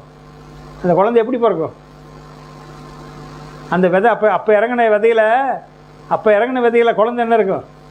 பக்கத்து வீட்டுக்காரர் ஒருத்தர் இருக்கிறான், சாயந்தரம் வரான், நீட்டாக குளிச்சுக்கிறான், சிலதெல்லாம் சொல்லக்கூடாது. ஏன் ஓப்பனாக சொல்லணும்னா இதுதான் ஆன்மீகம். இதை விட்டுவிட்டு நீங்கள் தப்பு விதையை போட்டுட்டு அப்புறம் நீ அலைஞ்சி என்ன பண்ணுறது கோயிலுக்கு? அப்புறம் பக்கத்து வீட்டுக்காரர் இருக்கிறான், நல்ல பவியமாக அவங்க வளர்த்திருக்காங்க அப்பா அம்மா, நான் ஜாதி சொல்லலை. பையன் வந்தோடனே ரெகுலராக வேலைக்கு போகிறான், போகும்போது குளிச்சுக்கிறான், சாயந்தரம் வந்தோடனே கையால் மூஞ்சி கழுவிட்டு நல்லா குளிச்சுக்கிட்டு அவங்கள சொல்லி கொடுத்துருக்காங்க பெரியவங்க. வீட்டில் போய் காமாட்சி அம்மா விளக்கு ஏதோ ஒரு விளக்கு போட்டு சாமி கும்பிட்டு கணவன் மனைவி 2 பேரும் கும்பிட்றாங்க. இந்த ஆசை இயல்பாக வர்த்தஞ்சி கும்பிட்டு குலதெய்வத்தை நினச்சிட்டு படுக்கிறாங்க. குழந்தை தங்க மாதிரி பிறகுது. இந்த பையன் 3 வயசில் வரை இத்தனை திருக்குறள் சொல்லுது. மூதேவி 2 பேரும் ஒன்றா தானே கல்யாணம் பண்ணீங்க, அவளுக்கு பிறந்ததுக்கு வேறு இந்த மூதேவிக்கு பிறந்திருக்கு வேறு. இது எப்படி பிறந்தது? நல்லா ஒரு புல் அடிச்சுட்டு 2 கவுதாரி தின்னுவிட்டு ஆப்பாயில் ஆம்பளை 2 தின்னுவிட்டு அந்த வேகத்தில் வந்து நீ விதை போட்டிருக்கிற. அந்த விதையில் பிறந்தது அப்படி தான் இருக்கும். எல்லாம் இறங்கி இருக்குமில்ல. இது கோயிலில் சொல்லி தர மாட்டாங்க. கோயிலில் சொல்கிறாங்களா அது? செல்வம் அம்பாளுக்கு ஒரு அர்ச்சனை பண்ணிட்டு போ, செல்வம் உனக்கு திஷ்டி இருக்குது அர்ச்சனை பண்ணிட்டு போ. நீ எங்கே பண்ணுற அர்ச்சனை உங்கள் பையன் எங்கே மாறிடுவான். நான் சொல்கிறது விளங்குதுங்களா? அப்போ நர்சரிக்கு போனீங்க, நர்சரிக்கு போயிட்டு வந்துட்டீங்க 4 பேரும். அவர் கண்ணன், செல்வம், சபரிநாத், சேகர், ஆச்சா எல்லாம் போயிட்டாங்க. முத்து முருகானதெல்லாம் ஒரு டூர் போயிட்டீங்க. ஒவ்வொருத்தரும் ஒரு செடி வாங்கிட்டு வந்துட்டீங்க. எல்லாம் பார்த்தா தலன்னு இருக்குது. செடி பார்த்தா அழகாக இருக்குது. எந்த செடி என்ன சாதி என்ன குழம்பு என்ன கோத்திரம் என்ன எதுவுமே கேட்கல, வாங்கிட்டு வந்து வச்சுட்டீங்க. முத்து முருகானந்த வீட்டில் பூரா ஆப்பிளாக கொட்டுது. சபரிநாத் போய் பார்க்குறான், அண்ணா எல்லாம் ஒட்டுக்காத்தானே செடி வாங்கிட்டு இருந்தான், இன்னும் உங்கள் செடி பூரா ஆப்பிளாக கொட்டுது. ஆமாம் உங்கள் வீட்டில் என் வீட்டில் பூரா அரளியாக கொட்டுதுண்ணா, நீ அரளி செடி வாங்கிட்டு வந்துட்ட, சரி என்னென்ன பண்ணலாது. அப்போ முத்து முருகானந்தருக்கு புரியல. அங்கே ஒரு சாமியார் இருக்கிறாருங்கிறாங்க ரிஷிகேஷில், அவர்கிட்ட போய் மரத்தை வச்சுட்டு ஒன்றும் பண்ண முடியாது, அவர்கிட்ட போய் மந்திரிச்சு ஏதாவது எந்த தாயத்து வாங்கிட்டு வந்து கட்டு பார்க்கலாங்கிறார். போய் சாமியார்கிட்ட நீ ரிஷிகேஷில் போய் வாங்கிட்டு வந்து கட்டி ஆச்சா எல்லா காவேரியிலும் குடிச்சிட்டு எல்லா நதியில் பூச்சிட்டு வந்துட்டு தீர்த்தத்தை கொண்டாந்து தெளித்து கங்கை தீர்த்தத்தை தெளிச்சிட்டின்னா அரளி ஆப்பிளாக மாறிடுமா? அதான் சொல்லுவாங்களே அந்த காலத்தில், மந்திரத்தில் மாங்காய் முளைக்காதல்ல, மந்திரத்தில் மாங்காய் போட முடியுமாங்கிறல்ல, போட முடியாது. நான் சொல்கிறது விளங்குதுங்களா இல்லையா? அப்போ இது என்ன பண்ணணும், வெறுத்து பிரயோசனம் இல்லை. அந்த மரம் இனிமேல் காஞ்சி இத்து அழுகி பிறந்தனி ஹேண்டிகேப்டாக பிறந்துருச்சு. ஹேண்டிகேப்டு பிறக்கூடாது, பிறந்துருச்சு. அதுக்கு என்ன பண்ண முடியும்? கணவன் மனைவி கரெக்டாக போகும்போது அது இயல்பாக ஆயிரத்தில் ஒருத்தருக்கு தான் அந்த மாதிரி மிஸ்டேக்காக எல்லாத்துக்காகுது. இதில் மூச்சு ஓடிக்கிட்டு இருந்ததுன்னா இங்கே இதில் ஓடி அவளுக்கு அதில் ஓடிச்சுன்னா பெண்ணுக்கு இந்த பக்கம் ஆணுக்கு இந்த பக்கம் ஓடிட்டு இருக்கும்போது நெருங்கினா அது ஆண் குழந்தையே பிறக்கும். ஆணுக்கு இந்த பக்கம் பெண்ணுக்கு இந்த பக்கம் ஓடும்போது பிறந்ததுன்னா அது பெண் குழந்தையே பிறக்கும். 2 இல்லாத நடுநாடியே பிறந்தால் அது அர்த்தநாரீஸ்வரராக போயிடும்.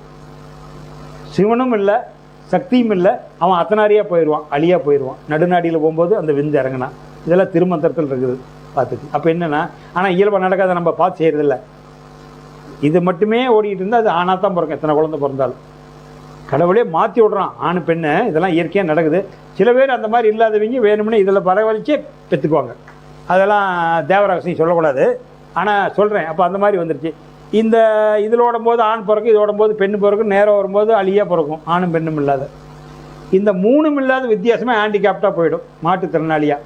அது சரியாக மலம் போகாத கர்ப்பமானதில் கர்ப்பம் ஆகிடுது, இதுலேயே ஆகிடுது. கர்ப்பமானதுக்கு ஒரு செல்லியாக மலம் கழிக்காத கொஞ்சம் சலுப்பாக படுத்துக்கிறது, மலம் கழிக்கிறது, நிறுத்தி வச்சுக்கிறது மலத்தை, சாப்பாடு நிறைய திங்கிறது, அடைச்சிக்கும். அப்போ குழந்தை தலவசாக வளராது, கை கால் நீட்ட முடியாது, கர்ப்பப்பை எரிக்கும், அடைச்சிக்குதில்ல, அது ஹேண்டிகேப்டாக போயிடும். மலமும் அடைச்சிக்குது, சலமும் அடைச்சிக்குது, கண்ணு குருடாக போயிடும். இதெல்லாம் மனிதனுடைய மிஸ்டேக் தானே ஒழிய கடவுள் படைக்கிறதும் இல்லை, ஆண்டவன் படைக்கிறதும் இல்லை, குருமார்கள் படைக்கிறதும் இல்லை. கணவன் மனைவி நெருங்குற போது எப்படி உற்பத்தி ஆகுதோ அதுதான் இருக்கும். ஆனால் அது எல்லாத்துக்கும் அப்படி வர எப்படி எல்லாம் அப்படி வந்து உலகம் தாங்குமா?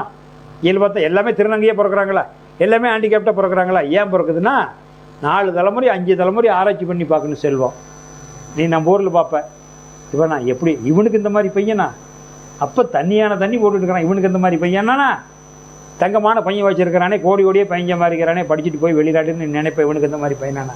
2-3 தலைமுறை நீ பின்னோக்கி பார்த்தீங்கன்னா அவங்க தாத்தா எல்லாம் ரொம்ப கௌரவமாக ஞானமாக வளர்ந்துருப்பாங்க, வாழ்க்கையில் ரொம்ப அடிபட்டு வந்திருப்பாங்க.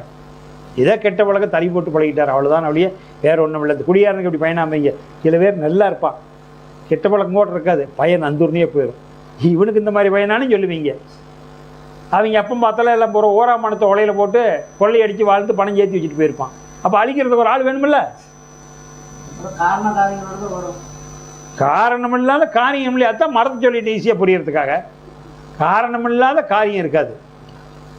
நீங்கள் எப்படி வேணாலும் கணக்கு போடுப்பா. உலகம் ஏன் சிக்குண்டு போகுதுன்னா, சாதாரண கிளர்க்கு அட்மினிஸ்ட்ரேட்டிவில், இந்த கவர்மெண்ட்டினுடைய அட்மினிஸ்ட்ரேட்டிவில் முதல் நிர்வாகத்தில் ஃபஸ்ட்டு அப்ளிகேஷன் அட்மினிஸ்ட்ரேட்டிவில் முதல் நிர்வாகம் விஓ. முதல் நிர்வாகம் கிராம நிர்வாகி தானே முதல் நிர்வாகம். ஹையஸ்ட் நிர்வாகம் தலைமைச் செயலாளர். தலைமைச் செயலாளர்னா தமிழ்நாடு சீஃப் மினிஸ்டரே அவர் தான் கிட்டத்தட்ட. இப்போ அவர் தானே சீஃப் மினிஸ்டர். இப்போ சீஃப் மினிஸ்டர் இல்லையில்ல, இப்போ கவர்மெண்ட் ஆட்சி தான் நடக்குது. அத்தனை கலெக்டருக்கு அவர் தான் ஆர்டர் போட முடியும். மாவட்டத்துக்குள்ளே கலெக்டரு, எல்லா கலெக்டருக்கும் தலைமைச் செயலாளர். அவர் ஐஏஎஸ் படித்தவர் தானே நிர்வாகத்தில். அப்போ இந்த நிலையிலிருந்து அந்த நிலையில் இருக்கிற ஒன்றாக முடியுமா? பொருளாதாரத்திலையும் சரி, அறிவிலும் சரி, விஓவோட தலைமைச் செயலாளர் மாதிரி ஒரே மாதிரி இருக்க முடியுமா? முடியாதில்ல. உங்கள் வார்டு கவுன்சிலரும் அரசியல்வாதி. இது அறிவியல் நிர்வாகம் அட்மினிஸ்ட்ரேட்டிவ். அடுத்தது அரசியல். வார்டு கவுன்சிலரும் நம்ம வார்டு கவுன்சிலரும் அரசியல்வாதி தான். நம்ம நாட்டினுடைய ஐயா பிரதம மந்திரியாக இருக்கிறார் ஐயா மோடி ஐயா, அவரும் அரசியல்வாதி தான். இந்த போஸ்ட்டுக்கு அந்த போஸ்ட்டுக்கு ஒத்து வருமா? அவர் போகிற ஃப்ளைட்டு எத்தனாயிரம் கோடி, ஒரு நாளைக்கு அவருக்கு நம்ம எத்தனை கோடி செலவு பண்ணுற பாதுகாப்புக்கு. இந்த பதவி அந்த பதவி ஒத்து வருமா? ஆசைப்படலாமா? அதுக்கு ஆசைப்படலாமா? அப்போ இந்த ஏற்ற இறக்கம் இருக்குமில்ல. இதை நினச்சிக்கிட்டு நம்ம வாழணும். ஆனால் மணியாரன்னா இருக்கிறாங்கிறான். நான் பொதுவாக சொல்ல ரைடு போகிறாங்கிறான். மணியாரனுக்கு என்ன சம்பளம் தருவான்? எப்படி அவன் வீட்டில் ரைடு போகலாம்? முனிசிபாலிட்டியில் ஒருத்தர் வேலை செய்கிறாயா, முனிசிபாலிட்டியில் வேலை செய்கிறான். குருமநாளில் வீடு வாங்கி போட்டிருக்காங்கிறான் எஸ்டேட்டு. குருமநாளி எங்கே இருக்குது? அங்கே அவனுக்கு எஸ்டேட் இருக்குது. ஆனால் வேலை செய்கிறது முனிசிபாலிட்டியில். கலெக்டர் கூட வாங்க முடியாதே. அப்புறம் எப்படி அவனுக்கு வாரிசெல்லாம் நல்லா இருக்கும்? எப்படி அந்த பணம் வரும்? பணம் வந்துருமா? ஒரு மாதத்துக்கு 1 லட்ச ரூபா ஒருத்தனுக்கு சம்பளம் போடு. 1 லட்ச ரூபா சம்பளம் போட்டால் 12 மாதத்துக்கு 12 லட்சம் போடு. 100 வருஷத்துக்கு அவன் வாழ்ட்டும். 100 வருஷத்துக்கு 1 லட்சம் போட்டேன்னா எத்தனை கோடி வந்துட போகுது? எப்படி அப்போ பணக்காரனாக? அப்போ அதெல்லாம் என்ன எதனால் நடக்குது நாட்டில்? எதனால் நடக்குது? நேர்மையாய் வாழ்பவனே கடவுளில் பாதியடா, தன்னைத்தான் அறிந்தவனும் தரணியிலே கடவுளடா. நேர்மையாக வாழ்கிறப்பா தரணி தரேன்.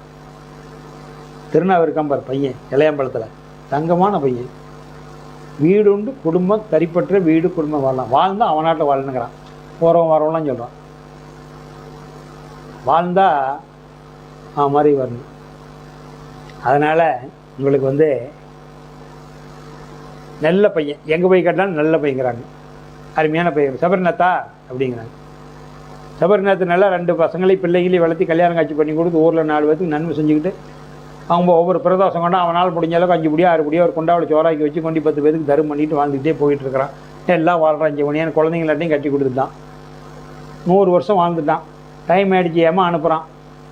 ஏப்பா இளையமலை மோனி சபரிநாத் பார்த்து என்னாச்சு இன்றைக்கி அவன் டேட்டு போனங்க எங்கே போனாலும் அவனை கொண்டாடிட்டு இருக்கிறாங்க ஊருக்குள்ளே. சபரிநாத் தங்கமான பையங்கிறாங்க. எனக்கு மனசு பாசக்கயிறு போட மனசு வர மாட்டேங்குது அப்படிங்கிறான். ஏமங்கிறேன். ஏன்டா நான் உன்னை வேலைக்காரனா வச்சா நீ அனுப்பிச்சோன்னா இன்றைக்கி அவன் டேட்டு நீ அவனுக்கு பாசக்கயிறு போடாத வந்துட்டேன். இல்லைங்க அவன் மேலே எனக்கு பாசக்கயிறு போட கஷ்டமாக இருந்தாலும் கூப்பிட்டு ஒரு வாரத்தை கேட்டுட்டு போகலான்ட்டு திரும்பி வந்துட்டுங்கிறான்.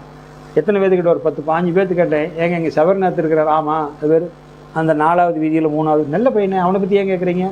இல்லை எங்கள் எஜமான் கேட்டு சொன்னார். அப்புறம் அவர் எப்படிங்க? நல்ல பையங்க தங்கமான பையன். அவன் இருக்கிற இடம் தெரியல. மனைவியும் நல்லா வச்சுருக்கிறான். அப்புறம் மனைவி இப்போ எடுத்து கேட்குறாரு. ஏமா இந்த சபரிநாத் கூட இத்தனை வருஷமாக பொழைச்சிருக்கிறியா? ஆமாங்க 4 8 பொழைச்சிட்டேன். எப்படி ஆள்? நல்ல கணவருங்க. என்ன புண்ணியம் பண்ணுன்னா எங்கள் அப்பா அம்மா என்ன புண்ணியம் பண்ணாங்களா தெரியலைங்க. எனக்கு இந்த மாதிரி புருஷன் கிடச்சிருக்காருங்க. தங்கமான புருஷன், அருமையான புருஷன், நல்லா இருக்கிறாருங்க. நல்லா கண்காலாங்க. நான் வேலைக்கு போகிறேன்னா கூட வேண்டாங்கிறாரு. எல்லா சௌரியும் நான் பண்ணித்தரேன், நீயே வெளியே போகிறேங்கிறாரு. நீ அருமையாக வளர்த்துனாருங்க. நல்லா இருக்கிறேங்க. எனக்கு அடுத்த பிறவியில் இந்த மாதிரி ஒரு கணவர் வேணுங்க அப்படின்னு கொண்டாட்டின்னு சொல்கிறான். ரொம்ப யமதர்மங்கிட்ட சொல்கிறான். எல்லாமே இப்படி சொல்கிறாங்க. அவனை யாருமே தப்பே சொல்ல மாட்டேங்கிறாங்களே. 10 பக்கம் விசாரிச்சு நல்ல சரி விட்டு அவன் இடத்துக்கு போவாது. நீ என் வீட்டுக்கு இனிமேல் போகாது சபரிநாத்துக்கு. அவன் எப்போ வர ஆசைப்பட்றானா வந்துட்டு போகிறான். சபரிநாத்து பார்க்குறான், கொண்டாடிக்கிட்டே நான் உன்னை கல்யாணம் பண்ணதுக்கு நல்லா வச்சுருந்துட்டேன், 2 பசங்க பிள்ளைங்களும் கல்யாணம் பண்ணிட்டேன், அதனால் எனக்கு இனிமேல் அனைவன் 1 மாதம் 2 மாதம் தான் இருக்கிற மாதிரி தெரியுதும்மா. நீ முன்ன போனால் நான் உன்னை பார்த்துக்கிறேன், நான் முன்ன போனால் நீ பார்த்துக்கிறேன், நல்லா இருக்கு, நான் ஆண்டவர் நினச்சி படுத்துக்கிறேன், என்னை எங்கேயும் தொந்தரவு பண்ணாதீங்க மனைவிட்டு சொல்லிடுறாரு. இவரே நினச்சி படுத்துக்கிறாரு, போயிடுறாரு. இவர்கிட்ட எவன் வரமாட்டான், அதான் எவன் வந்துட்டு போயிட்டானே. அதனால தான் நேர்மையாய் வாழ்பவனே கடவுளில் பாதியடா, தன்னைத்தான் அறிந்தவனோ தரணியிலே கடவுளடா. தரணியிலே கடவுளானா வள்ளலாக இருக்கும்போது எத்தனை மகாராஜா இருந்திருப்பான், எத்தனை செல்வந்தர் இருந்திருப்பான். அப்போ மன்னராட்சி தான் மக்களாட்சி இல்லை. எத்தனை மகாராஜா இருந்திருப்பான், எத்தனை செல்வந்தர் இருந்திருப்பான். ஆனால் இன்றைக்கி நம்ம அவன் நினைக்கிறோமா வள்ளலார் நினைக்கிறோமா? வள்ளலார் தான் நினைக்கிறேன். விவேகானந்தர் ராமகிருஷ்ணன் இருக்கும்போது எத்தனை செல்வந்தர் இருப்பான். இப்போ சொல்கிறீங்களா, நான் பேர் சொல்ல மாட்டேன், உலக பணக்காரே, இந்திய பணக்காரே, தமிழ்நாடு பணக்கார, இந்த கட்சிக்காரன் சொல்கிறீங்களா, தமிழ்நாட்டிலேயே அவங்க குடும்பம் 8வது பணக்காரராக இருந்தாலும் 7வது பணக்காரராக இருந்தாலும் சாவரவனுக்கு சாவர உன்னை நினைக்கிறாங்களா? உன்னை யார் நினைக்கிறா? இப்போ யார் நினைக்கிறா? ராமகிருஷ்ணன் நினைக்கிறான், விவேகானந்தர் நினைக்கிறீங்க. இப்போ வேறு யார் நினைக்கிறீங்க? இந்த அரசியல்வாதி படம் 6 வீட்லேயே அது இருக்குமா? ஆனால் விவேகானந்தர் படம் எல்லா வீட்லையும் இருக்குது. சாப்பாட்டுக்கு படிச்சுட்டு சாப்பாட்டுக்கு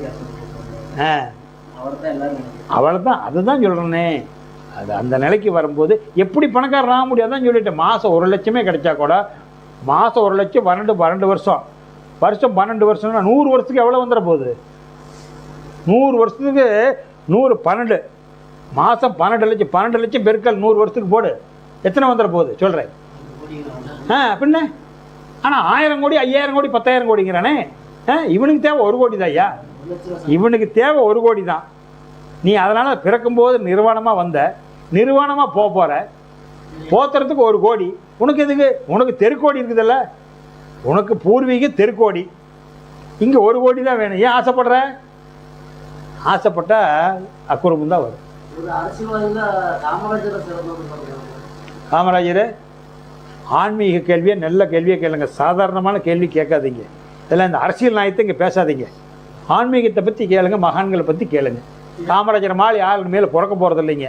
ஒருத்தர் பிறந்தா ஒருத்தர் தான் பிறப்பாங்க, அந்த ஒருத்தருக்கு மேலே எதுவும் பிறக்க மாட்டாங்க. இதெல்லாம் நீங்கள் கேட்குறது ரொம்ப சாதாரணமான கேள்வி. விதையை பற்றி சொல்லிட்டு அதுலேயே புரிஞ்சுக்கலாம். நான் தான் சொல்கிறேன்னே, பணம் சம்பாதிக்கிறது ஈஸி அறிவாளிக்கு, நல்லவனாக வாழ்கிறது கஷ்டம். உலகத்திலேயே செல்வந்தராகிறது ரொம்ப ஈஸி, செல்வம் ஈஸியாக பணக்காரனாயிடலாம். பணக்காரனாகிறதுக்கு ஒன்றும் ரொம்ப கஷ்டப்பட வேண்டியதில்லை. எதுக்கு போய் கஷ்டப்படுற? கொஞ்சம் அறிவு பயன்படுத்தி நேர்மையாக வாழ்ந்தால் 10 தறி போடுற, அடுத்து அவனே நல்லா ஓட்டுறான் முடிக்கிறான். இந்தாப்பா இன்னும் 10 தறி காசு தரேன், 20 தறி போட்டு ஓட்டுமா. அப்புறம் 20 தறி நல்லா இருக்குது, இன்னும் 50 தறியாக போட பார்ப்பான். நீ நல்லா இருக்கிற, நல்லா சரி, ஈஸியாக பணக்காரன் ஆயிடலாம். நல்லவனாக வாழணும். பெத்த தாய்க்கு துரோகம் பண்ணக்கூடாது, ஆனால் கொண்டு விடக்கூடாது. 4 பையன் பிறந்திருக்கிறானே, நான் தான் ஜோறு பண்ணுவான், அவன் பையன் இல்லையான்னு தள்ளி விடக்கூடாது. 4 பையன் பிறந்தான்னு 40 பையன் பிறந்தான்னு. ஒரு பையன் பிறக்கிறதுக்கு ஒரு தாய் தகப்பன் தேவையில்லையா? அப்பாங்கிற அம்மாங்கிற பாசம் தான் போடுறான், போராட்டி போகிறான். உனக்கு ஒரு அம்மாவால் வந்திருக்கிற, இதை நீ பாகம் பிரிக்கிறது. அப்போ ஒரு பையனுக்கு கை வெட்டி கொடுத்துடலாமா அம்மாளுத? ஒரு பையனுக்கு காலை வெட்டி கொடுத்துடலாமா? அப்போ நீ தப்பிச்சுக்கிட்டு போகிறதுக்கு உண்டான வழி. 4 பேர் பிறந்திருக்காங்க, இது சாதாரண சொல்ல. ஒரு 4 பேர் பிறந்தானையா, 40 பேர் பிறந்தானையா. அம்மா நீ எங்கேயும் போகாதம்மா, ஆயுள் காலம் வரைக்கும் நான் போடுறேம்மா. ஏமா நீ அண்ணனை சிரமப்படுத்துகிற, ஏமா தம்பி சிரமப்படுத்துகிற, அது என்னம்மா கணக்கு? அங்கே போடுறேன். சும்மா இருக்காது, நோண்டுவாங்க பொம்பளைங்க. ஏங்க நீங்கள் ஒருத்தர் தான் இருந்தீங்களா, ஏங்க தம்பி போடக்கூடாதா? தம்பி போடக்கூடாது, அண்ணன் போடக்கூடாதுன்னு கேட்குறது உனக்கு யோகியது இல்லை. உனக்கு என்ன யோகியது இருக்குது? நீங்கள் ஒப்பமோடு போட்டதை குறைச்சிட்டுனா, உம்மோடு போட்ட வந்த கை வச்சா தான் நீ கேட்கணும். உனக்கு எதாவது உங்கள் ஒப்பம்மா சொத்து எழுதி கொடுத்துருந்தால், உங்கள் ஒப்பம்மா சொத்து உனக்கு எதாவது எழுதி கொடுத்துருந்தா அதை கை வச்சா கேளு. உன்னோட சொத்தில் பிடிங்கி கொடுத்தா கேளு. உனக்கு என்ன வேணும் நான் செஞ்சு தரேன், உன்னை பராமரிக்க வேண்டியது என் கடமை. உன் கை பிடிக்கிறது நான் என்னோட பிறந்தது செய்கிறது கேட்குறதுக்கு அது உனக்கு சட்டம் கிடையாது. உன்னை நல்லார வச்சுருக்கிறது தான் உரிமையோடைய. எங்கள் அப்பா அம்மாவுக்கு 4 பேர் வீட்டுக்கு தள்ளி விடுங்கிறது ஆயுள் காலம் வரைக்கும் நான் வச்சுருப்பேன்.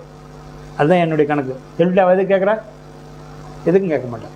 நாம் வாழஞ்சீராக வாழ்ந்தால் யாரும் கேட்குறதுக்கு இல்லை. இவன் முந்தானிக்கையில் பிடிச்சிக்கிட்டே குடிக்கிட்டே வருது. சரி சொல்ல, நீ சொல்கிறது கேட்டுக்கிறதாங்க. சரி சொல்லு அண்ணா, அம்மா எங்கள் வீட்டுக்காரி சொல்ல மாட்டான், நானே போட்டுக்கிட்டு இருக்கிறேம்மா 4 மாதமா, நீ அண்ணன் வீட்டுக்கு போயிருமா. என் முகத்தை பார்த்து சொல்கிறா. இல்லைம்மா நீங்கள் போயிருமா. ஏன்டா வீட்டுக்காரியை சொன்னால? இல்லைம்மா நீ அண்ணன் வீட்டுக்கு போயிருமா, நானே 2 மாதமாக போட்டுக்கிட்டு இருக்கிறேம்மா. இப்படி தானே சொல்லுவாங்க. என்ன வயராக்கி வேணும், வயராக்கி வேணும். பெருமைக்காக சொல்கிறதில்ல, பெருமைக்காக சொல்கிறதில்ல. வேழ்ந்து என் குருநார் சொல்லுவார், விளக்கினேன் விளங்கியே, விளக்கினேன் விளங்கியேன்னார். அதனால் 3 பேர் தான் அண்ணன் தம்பி. இங்கேயே தான் இருந்தது. சாவலும் இங்கேயே தான் இருந்தது, அந்த ரூம்லேயே தான் இருந்தது. இங்கே தான் படுத்துருந்தது. சாவலம் 3 பேர் தான் அண்ணன் தம்பி. இங்கே தான் இருந்தது. போய் காலையில் பார்க்க வந்துடும், போய் பார்க்க வந்துடும். சாயந்தரம் இருக்குது, இங்கே தான் இருந்தது. அதனால் அப்பா இருக்கிறப்ப மடி மேலே தலையை வச்சு படுத்துக்கிட்டே இருந்தார். எங்கள் அப்பா இந்த இடத்துல தலையை வச்சு படுத்துக்கிட்டே இருந்தார். எங்கள் அம்மா அந்த ரூமில் படுத்துருந்தார். இறக்கும்போது கிட்ட இருந்தான். அதெல்லாம் இருந்துட்டு போகுது. சொந்த நாயை வேண்டாம். தாய் தந்தரி செய்ய வேண்டிய கடமை செய்யணும், மனைவி செய்ய வேண்டிய கடமை செய்யணும், பிள்ளைகள் செய்ய வேண்டிய கடமை செய்யணும். யாரும் நம்மளை கேட்க மாட்டாங்க, அதெல்லாம் கேட்க மாட்டாங்க. ஒருத்தர்கிட்ட கை மாற்று வாங்கிட்டு கடன் வாங்கிட்டு, மனைவி வீட்டில் மாமச்சன்கிட்ட கடன் வாங்கிட்டு, மாமனார் வீட்டு கடன் வாங்கினா அவன் நமக்கு ஐடியா சொல்லத்தான் செய்வான். அவன் சொல்லக்கூடி கேட்டுத்தான் ஆகணும், கேட்டுத்தான் ஆகணும். நம்மளுடைய ஆண்மைத்தன்மை என்னைக்கு இழக்கிறோமோ அப்போ நம்ம வந்து அவங்க சொல்கிறபடி கேட்டுத்தான் ஆகணும். ஆண், அதனால் ஏன் மகா ஆண்னு சொல்கிறான்? வென்று வரணும். மகா ஆணுன்னு என்ன? 4 பேர்த்த எடுத்து கொலை பண்ணுறதா? அதான் ஆண். ஆண் மகன் கிடையாது. ஆண் மகன் என்ன? வாழ்க்கையில் வென்று வரணும். அதுதான் மகா ஆண். ஞானிகளையே மகா ஆண்கிறான். எல்லாத்துலேயும் வென்று வருவாங்க. நல்லா வென்று வரணும். வேறு என்ன நீங்கள் கேளுங்க. தவறுனால பார்க்குற எல்லாத்தையுமே நம்மள மாதிரி நல்லவங்களா இருப்பாங்க அப்படின்னு நினச்சிட்டு வெளி உலகத்துக்கு இல்லாமல் நம்ம தவம் உண்டு நாம் ஒன்று இருக்கிறோம். பார்க்குறவங்க எல்லாமே நம்மளை ஏமாத்துறது நோக்கத்துல தான் பார்க்குறாங்க. நம்ம ஒரு சின்ன வேலை செஞ்சாலும் நம்மளை எப்படி ஏமாத்துறோம், அவங்க எப்படி நம்மளா இருக்கணும் அப்படின்னு தான் நினைக்கிறாங்க. அதை நம்ம எப்படி பிரித்து பார்க்கறது? பிரித்து பார்க்குறது ரெண்டு கேட்டிங்கன்னா, அவங்களுடைய குணத்தோடவே நீங்கள் அவங்களுடைய எண்ணத்தோடவே நீங்கள் பார்க்காதீங்க. நீங்கள் தவம் பண்ணிக்கிட்டே இருங்க, தவம் பண்ணிக்கிட்டே இருங்க. நீங்கள் வந்து நல்லதை மட்டுமே செய்யுங்க. கெட்டவனை மாற்ற முடியாது, கெட்டவனை மாற்ற முடியாது, அவனை மாற்ற முடியாது. அவன் பிறவியே அப்படித்தான். நீங்கள் நல்லது செய்யுங்க. அவனுக்கு நல்லது செய்யணும்னா அதுக்கு எந்திரம் கட்டலாமா, மந்திரம் கட்டலாமா, அவனுக்கு ஏதாச்சும் வச்சிருக்கோம். இது ஊருக்குள்ளே சாதாரணமாக பேசிக்குவாங்க. எந்திர மந்திரம் கட்டலாம் ஒருத்தனை மாற்ற முடியாது. இதெல்லாம் வந்து அவன் கொஞ்ச நாளைக்கு இடைஞ்சல் பண்ணுறவன் சிரமத்தான் படுவான், சிரமத்தான். நாம் தான் நிவந்து போகணும். நீ 1 குடா பால் வச்சுருக்கிற, அவன் 1 சொட்டு தான் விஷம் வச்சுருக்கிறான். ஆனால் 1 குடம் பால் அந்த விஷத்தினால் அழிஞ்சு போயிடும். அப்போ இது விஷம் பெருச்சா பால் பெருசான்னு பேச முடியுமா? பால் தான் ஒதுங்கி போகணும், பால் தான் ஒதுங்கி போகணும். நாம் என்ன பண்ணுறோம்னா உணர்ச்சி வசப்பட்டு ஒருத்தருக்கு உதவி செய்ய போய் மாட்டிக்கிறோம், உணர்ச்சி வசப்பட்டு மாட்டிக்கிறோம். இப்போ நான் பேர் சொல்ல கோயிலில் பூஜை பண்ணுறாங்கல்ல, அந்த கோயிலில் பூஜை பண்ணுறவங்க பசங்கள்லாம் இருக்கிறாங்கல்ல, பசங்க பிள்ளைங்களாம், நீங்கள் போயிட்டு இருக்கவனா கொலை பண்ணிட்டு குத்திக்கிட்டு சண்டை பண்ணிக்கிட்டோம் எங்கேயாவது நின்று வேடிக்கை பார்ப்பாங்களா? நீ என்ன பண்ணுவ? நிறுத்துறா வண்டியா மாப்பிள்ள, யாருன்னு பாரு, நம்பலா பாரு. அவன் சரி அண்ணா நான் போயிட்டு வரேண்ணா.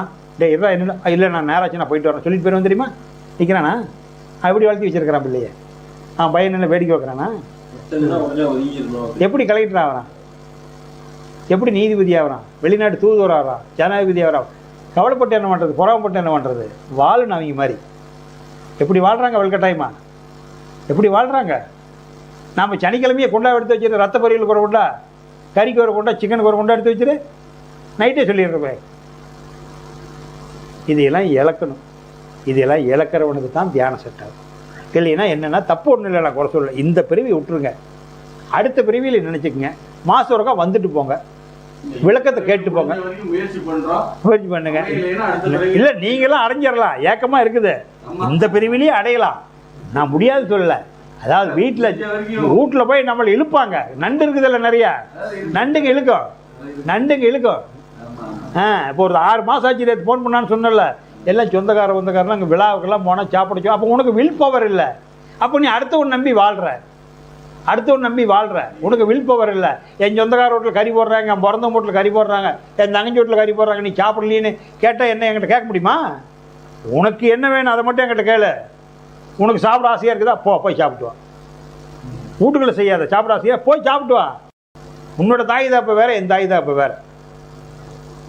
ஏதாவது ஒருத்தர் இப்போ ராமகிருஷ்ணரும் லோகம் அன்னை சாரதா தேவி ராமகிருஷ்ணர் ஒட்டுக்கா முக்தி அடைஞ்சானா அவங்களுக்கு அந்த பிறப்பு இருந்திருக்குது. கணவன் மனையாக இருந்தால் ஒட்டுக்கா போனாங்க. அப்போ எல்லா வீட்லேயும் ஒன்றா வருதுன்னு சொல்ல முடியாது. ஆச்சா, ஒத்துழைச்சா வர முடியும். குருநாதருக்கு அன்னை லோகாமால் ஒத்துழைச்சாங்க, வேதத்திரி மகரிஷிக்கு.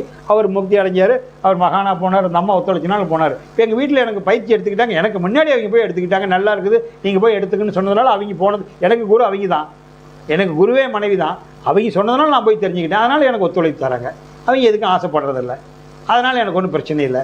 இல்லை அவங்க ஆசைப்பட்டால் வேணும்னா நீ போய் ஆசைப்படுறது நீ வாங்கி சாப்பிட்டுக்கணும் தான் சொல்லுவேன். அதனால் ஒன்றும் தவறில்லை. எல்லாம் குடும்பத்துலேயும் ஒத்துழைக்கணும். ஆனால் அதே சமயத்தில் அவங்களையும் வெறுத்துக்கூடாது.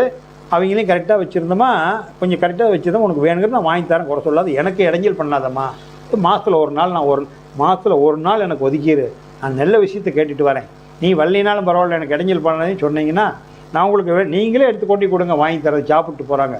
அவங்க பொக்குன்னு போகக்கூடாது. ஒரு காலத்தில் மன வருத்தப்படும், அவர் சாப்பிட்றதில்ல, ஏன்னா நம்மளெல்லாம் பார்த்துக்கிறாங்க, அவரை வச்சுக்கிட்டு நம்ம எப்படி சாப்பிட்றதுன்னு அவங்க மனம் மாறும். அப்படி கொஞ்ச நாள் கழிச்சு அவங்க மனம் மாறும். ஆமாம், இல்லை நீங்கள் வந்து அவங்க கொஞ்ச நாள் கழிச்சு அவங்க மாறிக்குவாங்க. ஆமாம், இல்லை ரொம்ப இடைஞ்சல் பண்ணாங்க தொலைக்குன்னா இதை கொஞ்ச நாளைக்கு விட்டுருங்க, தவத்தை விட்டுருங்க. அதனால் ஏன்னா இதெல்லாம் இன்றைக்கி தெரியாதுங்க, ஒரு 10 வருஷம் கழிச்சு இதனுடைய அருமை தெரியும். இன்றைக்கி நான் ஏன் சொல்கிறேன்னா, எப்பேற்பட்ட செல்வந்தர்கிட்டையும் நான் போயிட்டு வந்துட்டேன், பார்த்துட்டு வந்துட்டேன். அத்தனை பேர் ரத்த கண்ணீர் வடிக்கிறாங்க. நான் பேர் சொல்ல மாட்டேன். ஈரோட்டிலேருந்து, கோயம்புத்தூர்லேருந்து, திருச்செங்கோட்டிலேருந்து, அதாவது செல்வந்தர்னா நீ கற்பனை பண்ண முடியாத செல்வந்தர் நான் பார்த்தவன், அதுக்கு சொல்கிறேன், சாதாரண ஆளை சொல்லலை. இந்த பேரை சொல்லக்கூடாது, அது புரிஞ்சுக்குவீங்க. அது எல்லாம் ஈரோட்டுக்காரனா, திருச்செங்கோட்டுக்காரனா, கோயம்புத்தூர்காரனா, பேரை சொல்ல வேண்டியதில் தொழிலதிபர் நான் சொல்கிறேன். அப்படி ரத்த கண்ணீர் வடிக்கிறாங்க, சத்த கண்ணீர் வடிக்கிறாங்க, சரிங்களா? அவ்வளோ வேதனைகள் இருக்கிறாங்க. அந்த மாதிரி ஒரு காரணம் என்ன, நீ எப்படி இந்த மாதிரி தைரியமாக இருக்கிறீன்னு கேட்டாங்க என்னைய, எப்படி தைரியமாக இருக்கிறீன்னு. எனக்கு கடனும் இல்லை, நான் கொடுக்க வேண்டிய, நான் கடன் படலையே, கடன் பட்டிருந்தால் தானே இருக்கணும், கடன் பட்டிருந்தால் தான் நான் கவலைப்படணும், கடன் படாதான் எதுவும் கவலைப்படணும். பசங்க பிள்ளைங்களையும் கடன் படலை, 3 எட்டு வளர்த்து விட்டேன், செய்ய வேண்டி செஞ்சுட்டேன், பொண்டாட்டி கடன் படல, 4 எட்டு சந்தோஷப்படுத்தியிருக்கிறேன், எங்கள் அப்பா அம்மாவில் நல்லடக்கம் பண்ணிட்டேன், சோறு போட்டேன், எங்கேயுமே கடன் படலையே. உடம்பை கொடுத்தவ, உடம்புக்கு சுகத்தை கொடுத்தவ, சுகத்தினால் வந்த குழந்தை 3 திரிகால கடமை முடிச்சாச்சு, என்ன யார் தடுப்பா? ஏங்க பத்திரிக்கை வச்சேன், வரவே இல்லை, என்ன செல்வம் வந்தேன், நான் வரணுன்னு என்னையா இருக்குது, நீ வைக்க வேண்டிய கடமை, நீ இந்த பக்கம் போனால் எனக்கு ஒன்று கொடுத்துட்டு போயிட்டேன், ஏன் யார் உன்னை வச்சேன்னா, என்னை கூப்பிடணுங்கிற ஆசை இருக்குது, கூப்பிட்டேன், நீ வர வேண்டாம் நாளைக்கு, எனக்கு யார் உன்னை வர சொல்கிறா? அந்த காசு வேணும், 4 பேர் அதெல்லாம் ஒருத்தனும் தேவையில்லை. உடம்பை எழுதி வச்சுட்டு ஆசிரியக்காரன் தூக்கிட்டு போயிடுறான். என்னோட உடம்பு உடல் தானம் பண்ணிடுறேன், முடிஞ்சு போச்சு, அருமையாக அடக்கம் பண்ணிக்குவேனே, என்ன இருக்குது, கொட்டி பாட்டாக பிரிக்கிட்டுமே, உடல் தானம் முடிஞ்சுது. கடைசியில் நீ கொடுக்கலன்னா ஒன்று தான் தூக்கிட்டு போவான் அவுட்டில். அடக்கம் பண்ணி ஃபோன் பண்ணிவிட்டு சகல மரியாதையோட வந்து கூட்டி போயிடறான், உடல் தானம் பண்ணுவனுக்கு. உடலையே தானம் பண்ணிடுறது. அந்த காலத்தில் சில பேர் கண் தானம் பண்ணுவான், உடல் தானம் பண்ணி, அதுவும் தானம் பண்ண விருப்பம் இல்லையா? பஞ்சாயத்தில் அங்கே இவருக்கு ஆள் இல்லைங்க, பஞ்சாயத்தில் வந்து வண்டி எடுத்துகிட்டு போய் பண்ணிடுது. கவர்மெண்ட் எல்லா வேலையும் பண்ணியிருக்கிறான்ல, அதனால் இந்த பூச்சாண்டி வேலை நமக்கு 4 பேர் வேணுங்கிறதுல பூச்சுத்துறது. நீ பிறந்தப்போ உன்னை பார்த்தது உனக்கு தெரியாது, இறந்தப்போ அடக்கம் பண்ணுறவனும் தெரியாது, நீ என்ன வாழ்க்கை வாழ்ந்துட்டு இருக்கிற? இன்னார் பார்த்தாங்க உன்னால் சொல்ல முடியுமா? உங்கள் அப்பா அம்மா சொல்லி தான் தெரியும், இவங்களாம் தாண்டா வந்து முதல்ல பார்த்தாங்க, இதை இந்த அத்தையெல்லாம் சக்கரை தண்ணி சொல்லித்தானே தெரியும். அடக்கம் பண்ணிடுற, யார் அடக்கம் பண்ணுறாங்கன்னு தெரியும், அது பாட்டு கிடக்கும். செத்து போட முதல்ல பங்கை பிரிடா, அப்புறம் பாடாடுறா, பங்கை பிரி பாடை கட்டு. ஏடா சத்தம் போட்டு இல்லைங்க, இந்த டைம் விட்டா உங்கள்கிட்ட வாங்க முடியாதுங்க, இப்போ உனக்கே அழித்தர சொல்லுங்க, டே பணத்தை போட்டுட்டு அழுகுறீங்களே, பெத்த தேவைப்பட பெத்தவடாவது பெத்தான் செத்தான், நீங்கள் சும்மா தலைவரை, இந்த டைம் விட்டா அவங்ககிட்ட வாங்க முடியாது, இப்போயும் எழுதி வைக்கிறடா, ஒரே பிடிவாதமாக இருக்கிறான், என்ன பண்ணுறது, எழுதி கொடுத்துட்றா. ஆள் ரோட்டில் பணத்தை போட்டு வச்சுருக்கிறீங்கம்மா, அதில் பெற்றுட்டு போனவங்க எப்படி அடிச்சுக்குது பாரு, ஏன் சம்பாரிச்ச, ஏன் சம்பாரிச்சு வச்ச, ஏன் சம்பாரிச்சு வச்ச, படிக்க வச்சுட்டியா, போய் பொழைச்சிக்க, இங்கே நிற்காத எது வைக்கிறது. அப்போ நீ வந்து அவனை சோம்பேறி ஆக்கிறதுக்கு சம்பாரிச்சு வச்ச, இப்போ அடிச்சுக்குது, அடிச்சுக்கிட்டோம். எது வேண்டும் வேண்டாமன்ற 2 கண்டு நச்சுவினை இச்சைகளை விலக்கி தள்ளி நலம்புரியும் எண்ணமல்ல மீதம் கொள்வான்னு சொல்லுவார் வேதத்தில். இந்த இடத்துல நினச்சி தவம் பண்ணும்போது, உச்சிக்கு நீ சென்றால் உடனே காணும் ஓர் அதிசயம் வளமாம் சுற்றாகும், அச்சமயம் அறிவிற்கோர் விழிப்பு தோன்றும். எது வேண்டும் வேண்டாமன்ற 2 கண்டு நச்சுவினை இச்சைகளை விலக்கி தள்ளி நலம்புரி எண்ணமே மீதம் கொள்வாயின்னு இந்த துரிய தவத்துக்கு சொல்லுவார் வேதத்திரி மகரிஷி. துரியத்தில் தவம் பண்ணும்போது உங்களுக்கு எல்லா பதிவும் அழிஞ்சு போயிடும். சகஸ்திராத்தலம் 1008 தாமரை இதழ் அங்கே போகும்போது அழிஞ்சு போயிடும். அதனால் இந்த வழிபாட்டில் 6 விதமான வழிபாட்டு இருக்குது. 5 வழிபாடு நம்மளை நல்வழிப்படுத்துறதுக்கு உதவும். 6வது வழிபாடு அருவ வழிபாடு தான் முக்திக்கு நம்ம உதவும். அதாவது ரைட், நீங்கள் என்ன கேள்வி கேட்குறீங்க? அதனால் நீங்கள் பிறண்டுங்க மற்றவங்க தப்பாக நினைக்கிறாங்கன்னு வருத்தப்பட்டுக்காதீங்க. நீங்கள் ஒருத்தன் தப்பாக நினைக்கிறா, நீங்கள் தப்பாக மாற வேண்டாம். உங்கள் கடமையில் கொஞ்ச நாள் அவன் இல்லை, நீங்கள் ஒன்றும் பண்ண வேண்டாம், அவனுக்காக ஒன்றும் பண்ண வேண்டாம். நாம் அவன் நீங்கள் தவம் பண்ணும்போது தவம் பண்ணுறீங்கல்ல, தவம் பண்ணும்போது அவன் நல்லா இருக்கட்டும்னு வாழ்த்துக்க. நல்லா இருக்கணும்னு வாழ்த்துங்க.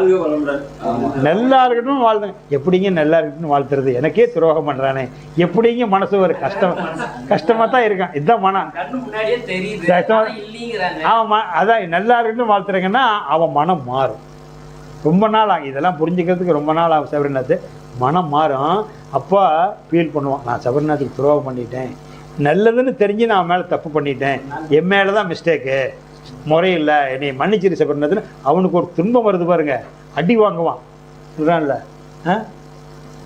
என் கட்சிக்காரன் எவனா அடிச்சிருக்கிறான், அவன் சரியில்லாதவன். அவன் போன வாரம் கூட ஒருத்தர் அடித்தான். அவன் எவ்வளோ தெரியுமா, ஒரு 2 கோட்டர் வாங்கி கொடுத்து பிரியாணி வாங்கி கொடுத்து அடித்தாயா. அந்த எண்ணம் கூட உனக்கு இல்லையா, மாப்பிள்ளை வெங்கி அடி வாங்கியிருக்கிறான்டா, இவன் தான் செமத்தி அடி வாங்கியிருக்கான்னு சொல்கிறான்ல, இவன் தாண்டா செமத்தி அடி வாங்கிக்கிறான். அந்த மாதிரி என்ன பண்ணுவானா, ஒரு இடத்துல அடி வாங்குவான், நல்லா அடி வாங்குவான். அடி வாங்குற போது நம்ம யாருக்கு துரோகம் பண்ணு, எதுலேருந்து தப்ப முடியாது சபரிநாத், எதுலேருந்தும் தப்ப முடியாது. நல்லது செஞ்சு தப்பவே முடியாது. என்ன பண்ணுவேன் ஏது பண்ணுவேன் சொல்லு. இந்த எந்திரத்தில் போடுறது, மந்திரத்தில் போடுறது, என்ன செய்யலாம் ஏது செய்யலாங்கிறது எந்த எண்ணத்துக்கும் போகாதீங்க. உதாரணத்துக்கு ஒன்று சொல்கிறேன், எல்லாமே நல்லா தெரிஞ்சுக்கங்க, மெச்சூரிட்டானு. இப்போ எலெக்ஷன் நடந்திருக்குது. இந்த 2 மாதத்துக்கு முன்னாடி நீங்கள், அது தலைவர் பேரெல்லாம் சொல்லலை, இந்த 2 மாதத்துக்கு முன்னாடி அரசியல் டிவியில 2 மாதம் முன்னாடி பார்த்துருப்பீங்கல்ல, முகம் அப்படியெல்லாம் மல்லிகைப்புமார் இருந்திருக்குமே. இப்போ பார்த்துக்கிட்டு இருக்கிறீங்களா 2 வாரமா, முகம் அப்படி இருளண்டி கிடக்குமே. அதே ஆளுங்க தானே, ஏன் முகம் அப்படி இருக்குது? என்ன வருமோ தெரியலையே. அது என்ன இருந்தாலும் அகத்தில் உள்ளது உள்ளுக்குள்ள திக்கு திக்கு திக்குன்னு அடிக்குதல்ல. நான் சொல்றது புரியுதா? நீ ஒன்றும் இல்லை, இன்னைக்கு போய் நைட் நான் சொன்னதுக்கு அப்புறம் பாரு, 6 மாதத்துக்கு முன்னாடி பார்த்த முகத்தை இன்னைக்கு பாரு, கண்டிப்பாக ரிலாக்ஸ் இருக்கவே இருக்காது அந்த முகத்தில். வைராக்கியத்துக்கு சிரிச்சுக்கிட்டு பேசுவாங்க, இந்த இருக்க சைடில் அப்படியே நல்லா தெரியும். தவம் பண்ணுறையும் கண்டுபிடிச்சிருவாங்க சாதனை. அவங்களே 6 மாதத்துக்கு முன்னாடி அவங்க வீடியோவில் பாரு எப்படி இருக்குதுன்னு. பொதுவாக நான் என்னன்னு சொல்லலை, பொதுவாக. அப்போ எதையுமே எதிர்பார்க்காத இருக்கிறவனுக்கு தான் ரிலாக்ஸாக இருக்குது. எதிர்பார்ப்பு இருந்தால் ஏமாந்து போவோம். சொல்லுங்க வேற என்ன? என்னங்கய்யா? ஆணவம் கண்மம் மாயை. ஆணவம் கண்மை மாயைங்கிறது தான் மும்மலம். 3 மலம்னா ஆணவம். மலம்னா கெட்டதுன்னு அர்த்தம், அழுக்கு தானே. மலம் அப்படின்னா அது ஏன் அந்த மலங்கிற வார்த்தையை கூட, மலம்னா நம்ம மலம் கழிக்கிறது நினச்சிக்கிறோம், கடைசியாக அதை போட்டிருக்கிறாங்க. மலம் தானே இருக்கிறதுலேயே கடைசி கெட்டது. அப்போ அந்த மலத்துக்கு சமமானது இந்த கெட்டது. ஆணவம் கண்மம் மாயை அப்படின்னா, ஆணவம்னா ஆணவமாக இருக்கிறது. அதாவது நான் வச்சது தான் சட்டம், நான் சொல்கிறத கேட்கணும். எனக்கு தெரியாததா நீ சொல்லித்தர சபரிநாத்? நான் கோயிலுக்கு தர்மகர்த்தாவாக இருக்கிறேன், இந்த கோயில் கட்டினதே நான் தான். ஆச்சா கனவுல வந்து சாமியை நேரில் நிற்கிற பிடிக்கிறேன், நீ என்னமோ தியானத்துக்கு போகிறேங்கிற, என்னமோ தியானத்துக்கு போகிற, அங்கே போகிற இங்கே போகிறேங்கிறீ அப்படின்னு நீ எப்படி கூப்பிட்டாலும் வரமாட்டான். ஏன்னா அவன் ஊருக்கு தர்மகர்த்தாவாக இருக்கிறான், வருஷங்கண்டா அவனை வந்து அழைச்சிட்டு போகிறாங்க. பூஜைங்க வந்து நடக்குது, சாமி சப்பாரம் வந்து இதில் வந்து அவன் மயம் கிடக்கிறான். சாப்பாரம் சாமி சப்பாரம்லாம் வருது, மயம் கிடக்கிறான். இந்த தர்மகர்த்தா போஸ்ட்டு போயிட்டு இன்னொருத்தன் தர்மக்காக இருந்தான். இந்த தெருவில் வந்த சப்பாரம் அந்த தெருவுக்கு போகுது. போன வருஷம் வரைக்கும் உன் வீட்டில் நின்று போச்சு, இப்போ அங்கே போயிடுச்சு. இப்போ இந்த தவத்தை என்ன பண்ணுறது? அப்போ நீ யாருன்னு தெரிஞ்சிருந்தா அதெல்லாம் எதுக்கு நீ கவலைப்படுற?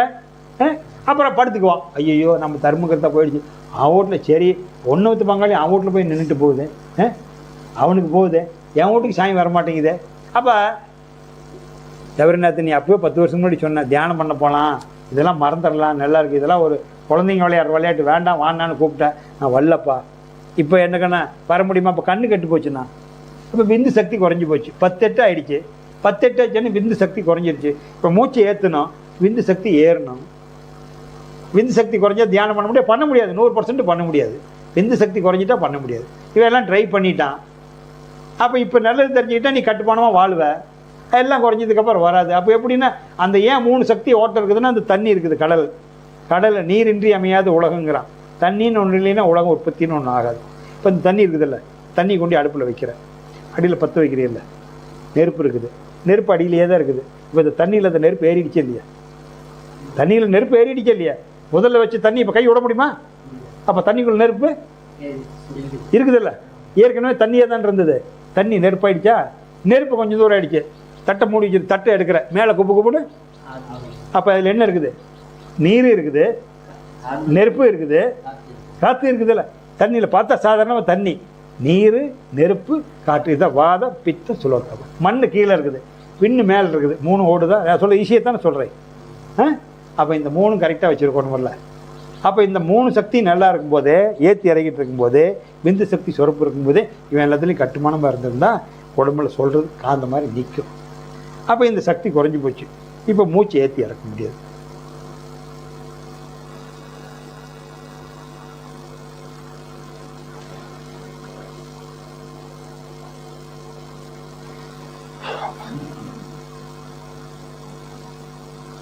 அம்மா கொஞ்சம் தண்ணி கொண்டா.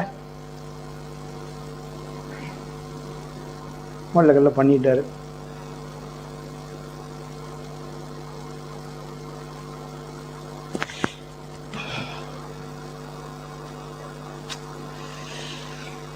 கண்ணே அந்த துணி எடுத்துட்டு வா.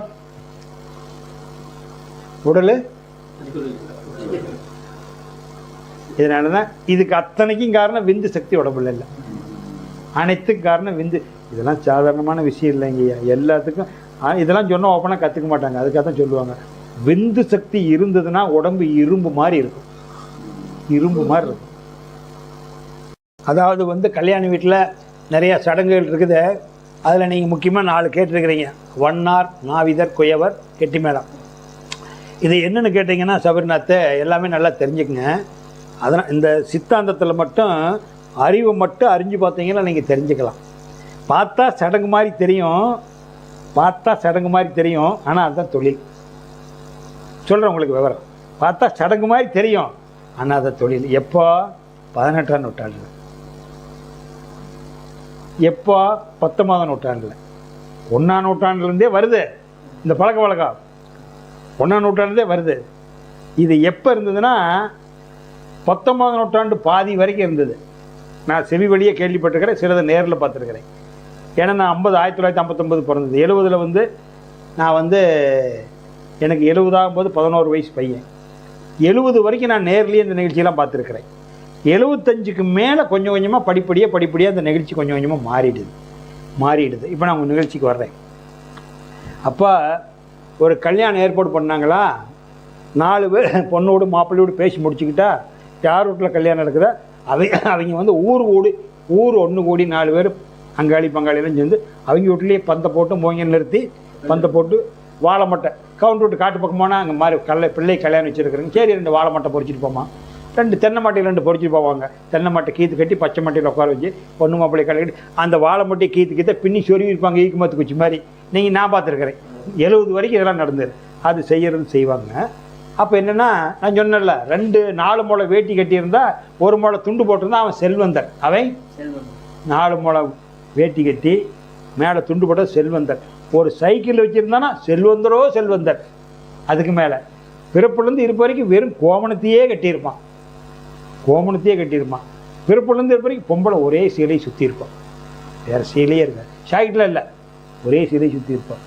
இப்படிலாம் இருக்கிற காலத்தில் இந்த வண்ணார்னு சொல்கிறோம்ல, அவங்க ஊர் வெளுக்கிறவங்க, ஊரில் துணி எடுக்கிறாங்கல்ல. அப்போ என்ன பண்ணுவோம், எல்லாமே அவங்களுக்கு காசு வந்து வருஷம் இருக்கா மாதம் இருக்கா கொஞ்சோண்டு காசு கொடுப்பாங்க. துணிக்கு எவ்வளோன்னு தரமாட்டாங்க. வருஷ கந்தாயம் ஒவ்வொருத்தரும் கந்தாயம் பேசிக்குவாங்க தெரியுங்களா. அப்போ வாரம் வந்து வீட்டில் துணி எடுத்துகிட்டு போவாங்கல்ல, துணி எடுத்துகிட்டு போய் மூட்டை கட்டிக்கிட்டு போய் 2 கலதை வச்சுருக்கிறவன் செல்வந்தர். வண்ணாரில் கலது இல்லாதவன் அந்த மூட்டையும் ஆற்றுக்கோ குளத்துக்கோ அவங்க ஊரில் என்ன இருக்குதா. சில இடத்துல வண்ணாம்பாறைன்னு சொல்லுவாங்கல்ல. வண்ணாம்பாறைன்னா அந்த தண்ணிக்காக பாறை உடச்சி வச்சுருப்பாங்க, துணி துவைக்கிறதுக்காக. எல்லா ஊர்லேயும் யாரும் இருக்காதல்ல. அது அந்த கல் உடைச்சா கல்குவாரியில் வந்துடுதில்ல, அது வண்ணாம்பாறைன்னு சொல்லிடுவாங்க துணி துவைக்கிறதுக்கு. எல்லா ஊர்லேயும் வண்ணாம்பாறைங்கிறாங்கல்ல. அது எதுக்குன்னா துணி துவைக்கிறதுக்காக வந்தது. புரிஞ்சுக்குங்க தத்துவத்தைலாம். துணி துவைக்க அவங்க ஊருக்குள்ளே எடுத்துகிட்டு போய் மூட்டையை சுமந்துக்கிட்டு வந்து காய வச்சு வீட்டுக்கு தனித்தனியாக பிரித்து கொடுப்பாங்க. பொட்டி துவைக்கிறதுல இல்லை. இந்த மாதிரி இருக்கிற காலத்தில் வீட்டில் கல்யாணம் வச்சிடறேன்னு வையே, 2 பேர் பங்காளி அங்காளி இருக்கிற மாமச்சர். இந்த பொண்ணு இங்கேருந்து அடுத்த வீதி கூட்டி போகணும். இல்லைன்னா இந்த தோட்டத்துலேருந்து 2 காடு தள்ளி அடுத்த தோட்டத்தை கூட்டி போகணும். நடுராத்திரியில் போகிறோம். இல்லை விளக்கு வேணுமில்ல. யார் மச்சனை பிடிக்க சொல்ல முடியுமா, மாமனை பிடிச்சி சொல்லட்டுமா, பங்காளிட்டு சொல்ல முடியுமா? அவன் கல்யாணத்துக்கு வருவானா, இதை செய்வானா? அப்போ இந்த வந்து பந்தம் கொடுத்து வச்சுக்குவாங்க. அவங்க முன்னாடி பந்தம் பிடிச்சிட்டு போவாங்க, நாம் போவோம். இது ஒன்று அதில் இருக்குது. 2வது 10 வீடு வெளுக்கிறாங்கல்ல, இது நடந்தது. நீங்கள் கற்பனை பண்ணி பார்த்தா ஆச்சரியமாக தான் இருக்கும். துணி வந்து அம்மா நம்ம வீட்டில் அடுத்த மாதம் கல்யாணம் வச்சுருக்குது, ஒரு 2 சீலை ஒரு 4 வேட்டி கொண்டாந்து கொடுத்துருமாமாங்க. கொண்டாந்துருவாங்க. இன்னொருத்தர் தான் தெரியும் அவங்களுக்கு, அந்த சீலைக்காரர் யாருன்னு தெரியும். இவங்க கட்டிக்கிறதுக்கு கல்யாணத்தன்னைக்கு தானே கட்டுறாங்க. கெட்ட காரியத்துக்கு கட்ட மாட்டாங்க, நல்ல காரியத்தானே கேட்குறாங்க. அந்த சீலைக்காரியும் கல்யாணத்துக்கு வந்திருப்பா, தெரியும் நம்ம சீலையாட்டுறதுனா கேட்க மாட்டாங்க, அவ்வளோ இதாக இருக்கும். அப்போ என்னென்னா 2 சீலை 4 வேட்டி கொண்டு அந்த மாமன் துணி எடுக்க முடியாது சார், வந்து சோறே திங்க முடியலையே, அவ்வளோ பஞ்சு. நாம் இருக்கிறது பொக்கிஷமான காலத்தில் இருக்கிறோம். உனக்கு புரியல, நீ கேட்டதுனால சொல்கிறேன். வாரத்தில் ஒரு நாள் சந்தை அன்னைக்கு ஒரு வீட்டில் சோறு, அரிசி சோறு ஆக்கலாம், அப்படியே குழந்தைங்களாம் குதியாலம் போட்டுட்டு இருக்கோம். அம்மா எப்படா சந்தையிலேருந்து வரணும், காப்பிடி அரிசி வாங்கிட்டு வரும். அந்த ஒரு நாளைக்கு மட்டும் அரிசி சோறு ஆக்கா. சிலதெல்லாம் சொன்னால் கண் கலங்கிடுவீங்க. அவ்வளோ கஷ்டத்தை தாண்டி வந்திருக்கிறோம், அதனால் புரிய மாட்டேங்குது. அப்போ என்னென்னா அந்த துணி வேஸ்ட்டு கொண்டாந்து கொடுத்தா தீ பந்தம் முடிச்சுட்டு போவாங்க, வேஸ்ட்டு கொண்டாந்து கொடுப்பாங்க. அந்த ஊடு விரித்து உடம்புற விற்கிறது, அந்த மாற்று விரிக்க சொல்லுவாங்கள்ல, உரம்புறைங்க உட்காருது, மாற்று விரிச்சு விடமா, உரம்புறையார் உட்காரத்துக்கு இன்றைக்கி அது மாற்று விரிச்சு விடுங்கிறமில்ல, மாற்று விரிச்சு விடுறேன். அதுக்காக அவங்க வச்சுருக்கோம். ஒன்று அவங்களுக்கு தொழில், 2வது நமக்கு தேவைப்படுது பந்தம் முடிச்சுட்டு போகிறது வெளிச்சத்துக்காக, அது வந்து செய்கிறது அவங்க. இன்னொன்று அந்த அன்றைக்கி வருஷம் முழுவதும் சிரைச்சவும் சிரைக்காதவெல்லாம் இருப்பான், அதனால் அந்த நாவீதருங்கிறது அவங்க. சில பேர் சக்கரை கத்திப்பாங்க, சில பேர் நாவீதர் இருப்பாங்க. நாவீதர்னா அவங்க வந்து எல்லாத்துக்கும் கல்யாண தன்னைக்கு தான் எல்லாத்தையும் மாமச்சனங்களாம் சேவிங் பண்ணுவோம் தெரியுமா, போகிறக்காரனுக்கெல்லாம் உட்கார வச்சு அவங்க சேவிங் பண்ணிக்குவாங்க. அவங்க சேவிங் பண்ண பிடிக்க சடங்கு செய்கிறதுக்கு எல்லாம் மாப்பிள்ளை பொது மாப்பிள்ளை கொஞ்சம் அழுக்குங்களுக்காக இருந்தால் கூடார மாட்டம் இருந்தால் அப்போ அப்படி சேவிங் பண்ண பிடிக்க அந்த வச்சுக்குவாங்க. ஒன்று அவங்களுக்கு தொழில், 2வது நமக்கு வந்து அந்த கல்யாண காட்சி நோம்பு டைம்லேயே சுத்தம் பண்ணுறாங்கல்ல, அதுக்காக அந்த நாவிதரை வச்சுக்குவாங்க. இன்னொன்று வந்து உங்களுக்கு வந்து இந்த கொய்யவரை வந்து என்னென்னு கேட்டிங்களா, சாலங்கிற பாணின்னு ஒன்று வைப்பாங்க கல்யாணத்தில். அந்த மணவரையில் கொண்டாந்து வைக்கிறாங்கல்ல, அவங்க ஊருக்குள்ளே செஞ்சுக்கிட்டு இருக்காங்க சாமானம் செட்டு. இந்த சாலங்கிற பானையை கல்யாணத்துக்கு இதுக்கு என்ன இருக்குது, ஏன் கொண்டாந்து வைக்கிறான்? அங்கே ஒரு பெரிய பானை, சின்ன சட்டி ஒன்று, அதுக்கு மேலே சின்னது, அதுக்கு மேலே ஒரு தட்டு கூட வச்சுருப்பாங்க. சாலங்கிற பானை இருப்பாங்க 2, மொத்தமாக ஒரு 4-5 பானை வரும். இதுதான் அந்த பொண்ணுக்கு சீதனம். என்ன சீதனம்?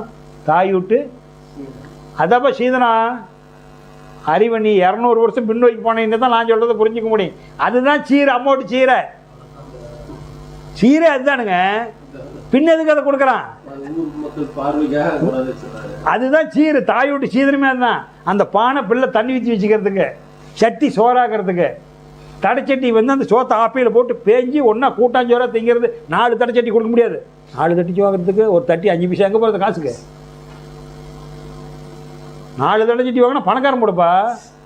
அந்த அண்டா பானை தண்ணி ஊற்றிக்கிறதுக்கு, பானைக்கு மேலே இருக்கிற சட்டி மொத்தமாக குடும்பத்துக்கு சோறாகிறது. மாமனார் மாமியா புரசை வீடுக்கெல்லாம் கண்டிடுவா, களி கண்டிடுவா.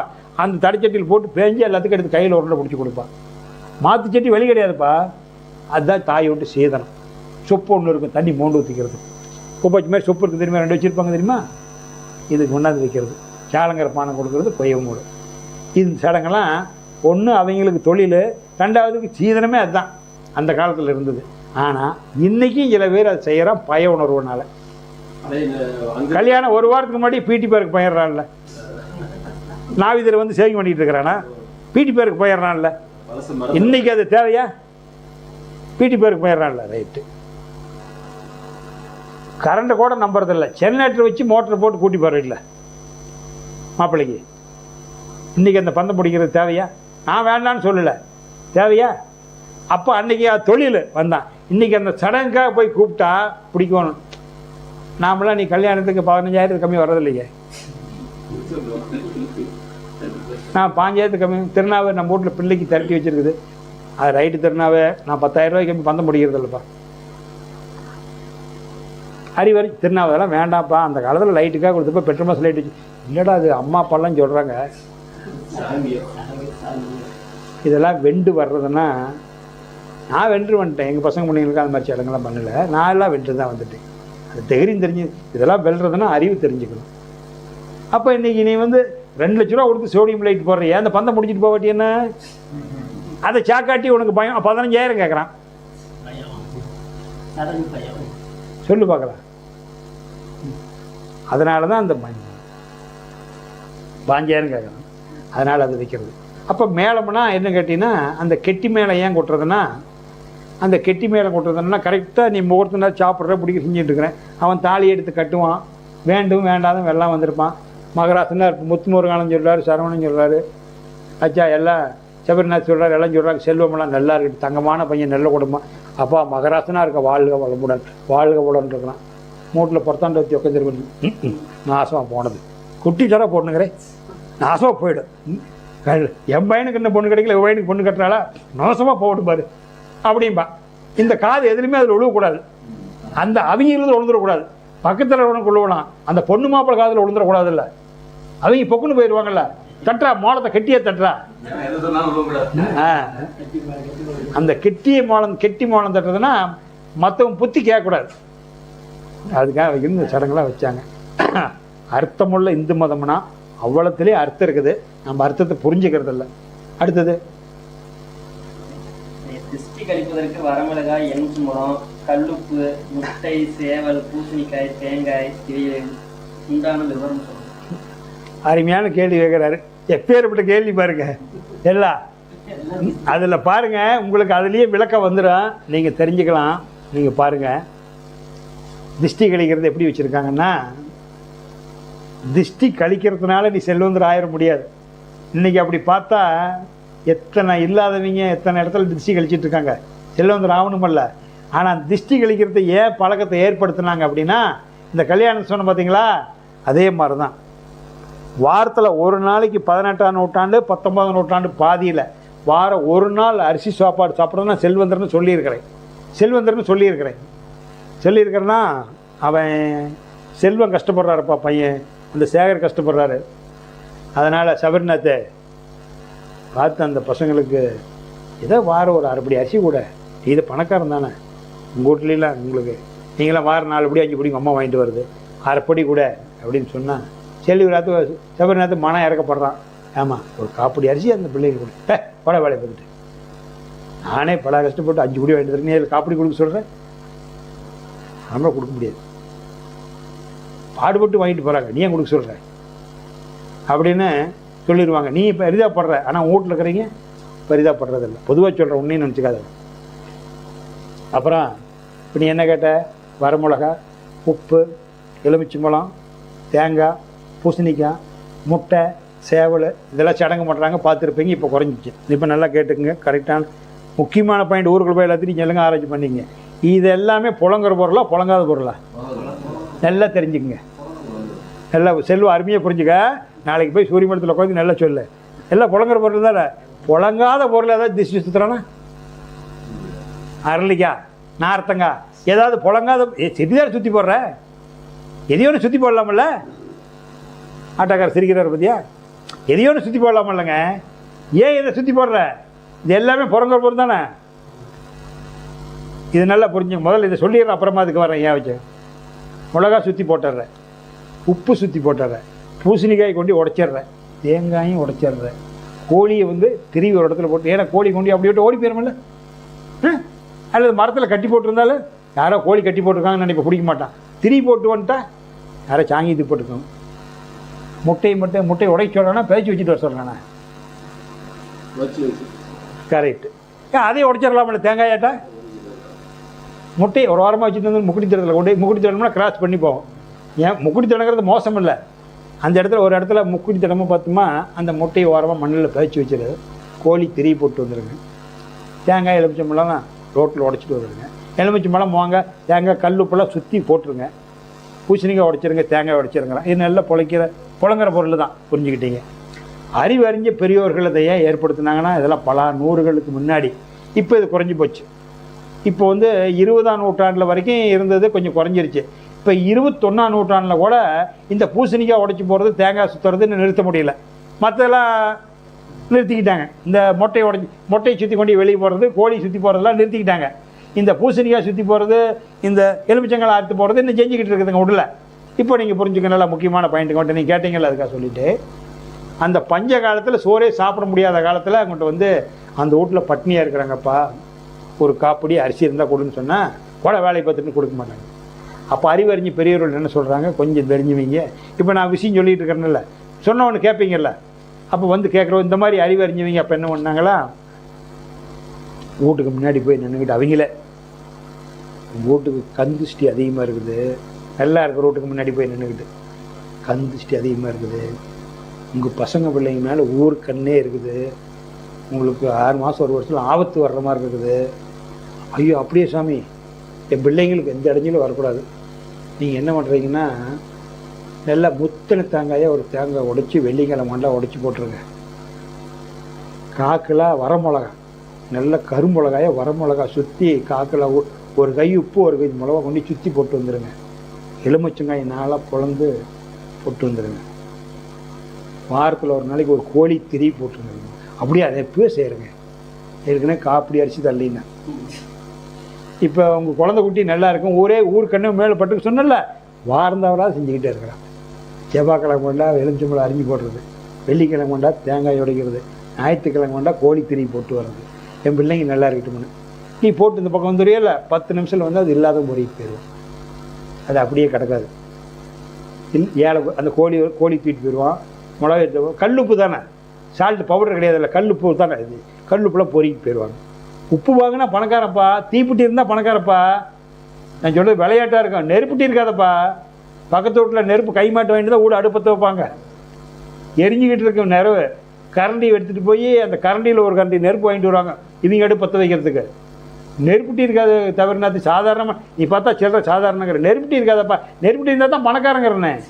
அந்த காலத்தில் ஏற்படுத்தின சடங்கு இது. புரியுதான் சொல்கிறது? புழங்குற பொருள் தான் ரத்தனை. அப்போ நீ கோழி திரும்பி போட்டோன்னே அந்த கோழி வந்து தூக்கிப்போம். அந்த ரோட்டு வாசிங்களாக இருக்காங்கல்ல, கொண்டு வருவாங்க. இப்போ ஊருக்குள்ளே பட்டையில் தேங்காய் உடைச்சண்டி வெள்ளிக்கிழமை கொண்டாந்து பொறுக்கிறாங்கல்ல, பார்க்குறீங்களா? அதே மாதிரி தான். அதை அப்போ மொட்டையை வேவிச்சு வச்சிருக்கல, அதை எடுத்து போய் ஒரு ஆம்லேட் போட்டு அவங்க குழந்தைக்கு வேவிச்சு கொடுப்பாங்க. உங்கள் குழந்தைக்கு நீ டஜனாக வாங்கி தர. அதனால சொன்னேன், நீ சடங்கு புரிஞ்சுக்கிறதுனா மொட்டையும் உடைச்சிட்டு வர வேண்டியதானே. ஏன் பேச்சிட்டு வச்சோன்னா பேச்சிட்டு உரைச்சிட்டு வந்தால் ஆகுமா? ஆகாதல்ல. நல்லா புரிஞ்சுக்கிட்டீங்களா? அறிவில் தெரிஞ்சுக்கணும். தேங்காயை உடைக்கிற தூக்கிட்டு போகலாம், தண்ணியில் அலசிட்டு போட்டுக்கலாம். பூசணிக்காய் தண்ணியில் அலசிட்டு குழம்பு வச்சுக்கலாம். அப்போ பூசணிக்காய் நீ உடைச்சி போடுறதெல்லாம் இல்லாதவன் எடுத்துகிட்டு போவான். எடுத்துகிட்டு போய் அவன் வீட்டில் ஊறுகாய் போடுற பாரு. நீ நல்லா எலுமிச்சங்காய் முத்துன எலுமிச்சங்காய் வாங்கி ஊறி போட்டு, நீ நல்லா பெரிய எலுமிச்சங்காய் சுற்றி போட்டிருப்ப. தண்ணியில் எலுமிச்சங்காய் அலசிட்டு ஒரு செட்டி ஊறுகாய் போட்டு வச்சுக்கா. வீட்டில் ஊறுகாய் இருக்காது, அவன் வீட்டில் இருக்கு. ஆனால் ஒரு பை பொறிக்கிட்டு போகிறாடே. வெள்ளிக்கிழமை கொண்டா ஒரு மூட்டை தேங்காய் சேர்த்திடுவான். எண்ணெய் ஆட்டிக்குவான், குழம்பு வச்சுக்குவான். எண்ணெய் ஆட்டிக்குவான், குழம்பு வச்சுக்குவான். நீ முழு தேங்காய் போய் ஆட்டிக்குவேன். அவன் இல்லாதவன் கேட்டால் கொடுப்பியா? உன் பையன் நல்லா இருக்கும், பிள்ளை நல்லா இருக்கும், சிவிச்சமாக இருப்பேன்னு சொல்லி அந்த சடங்கு செய்வேன். உன்னைய சடங்கு செய்ய வைக்கிறதுக்காக செஞ்சது சடங்கு. போய் சேரணும்.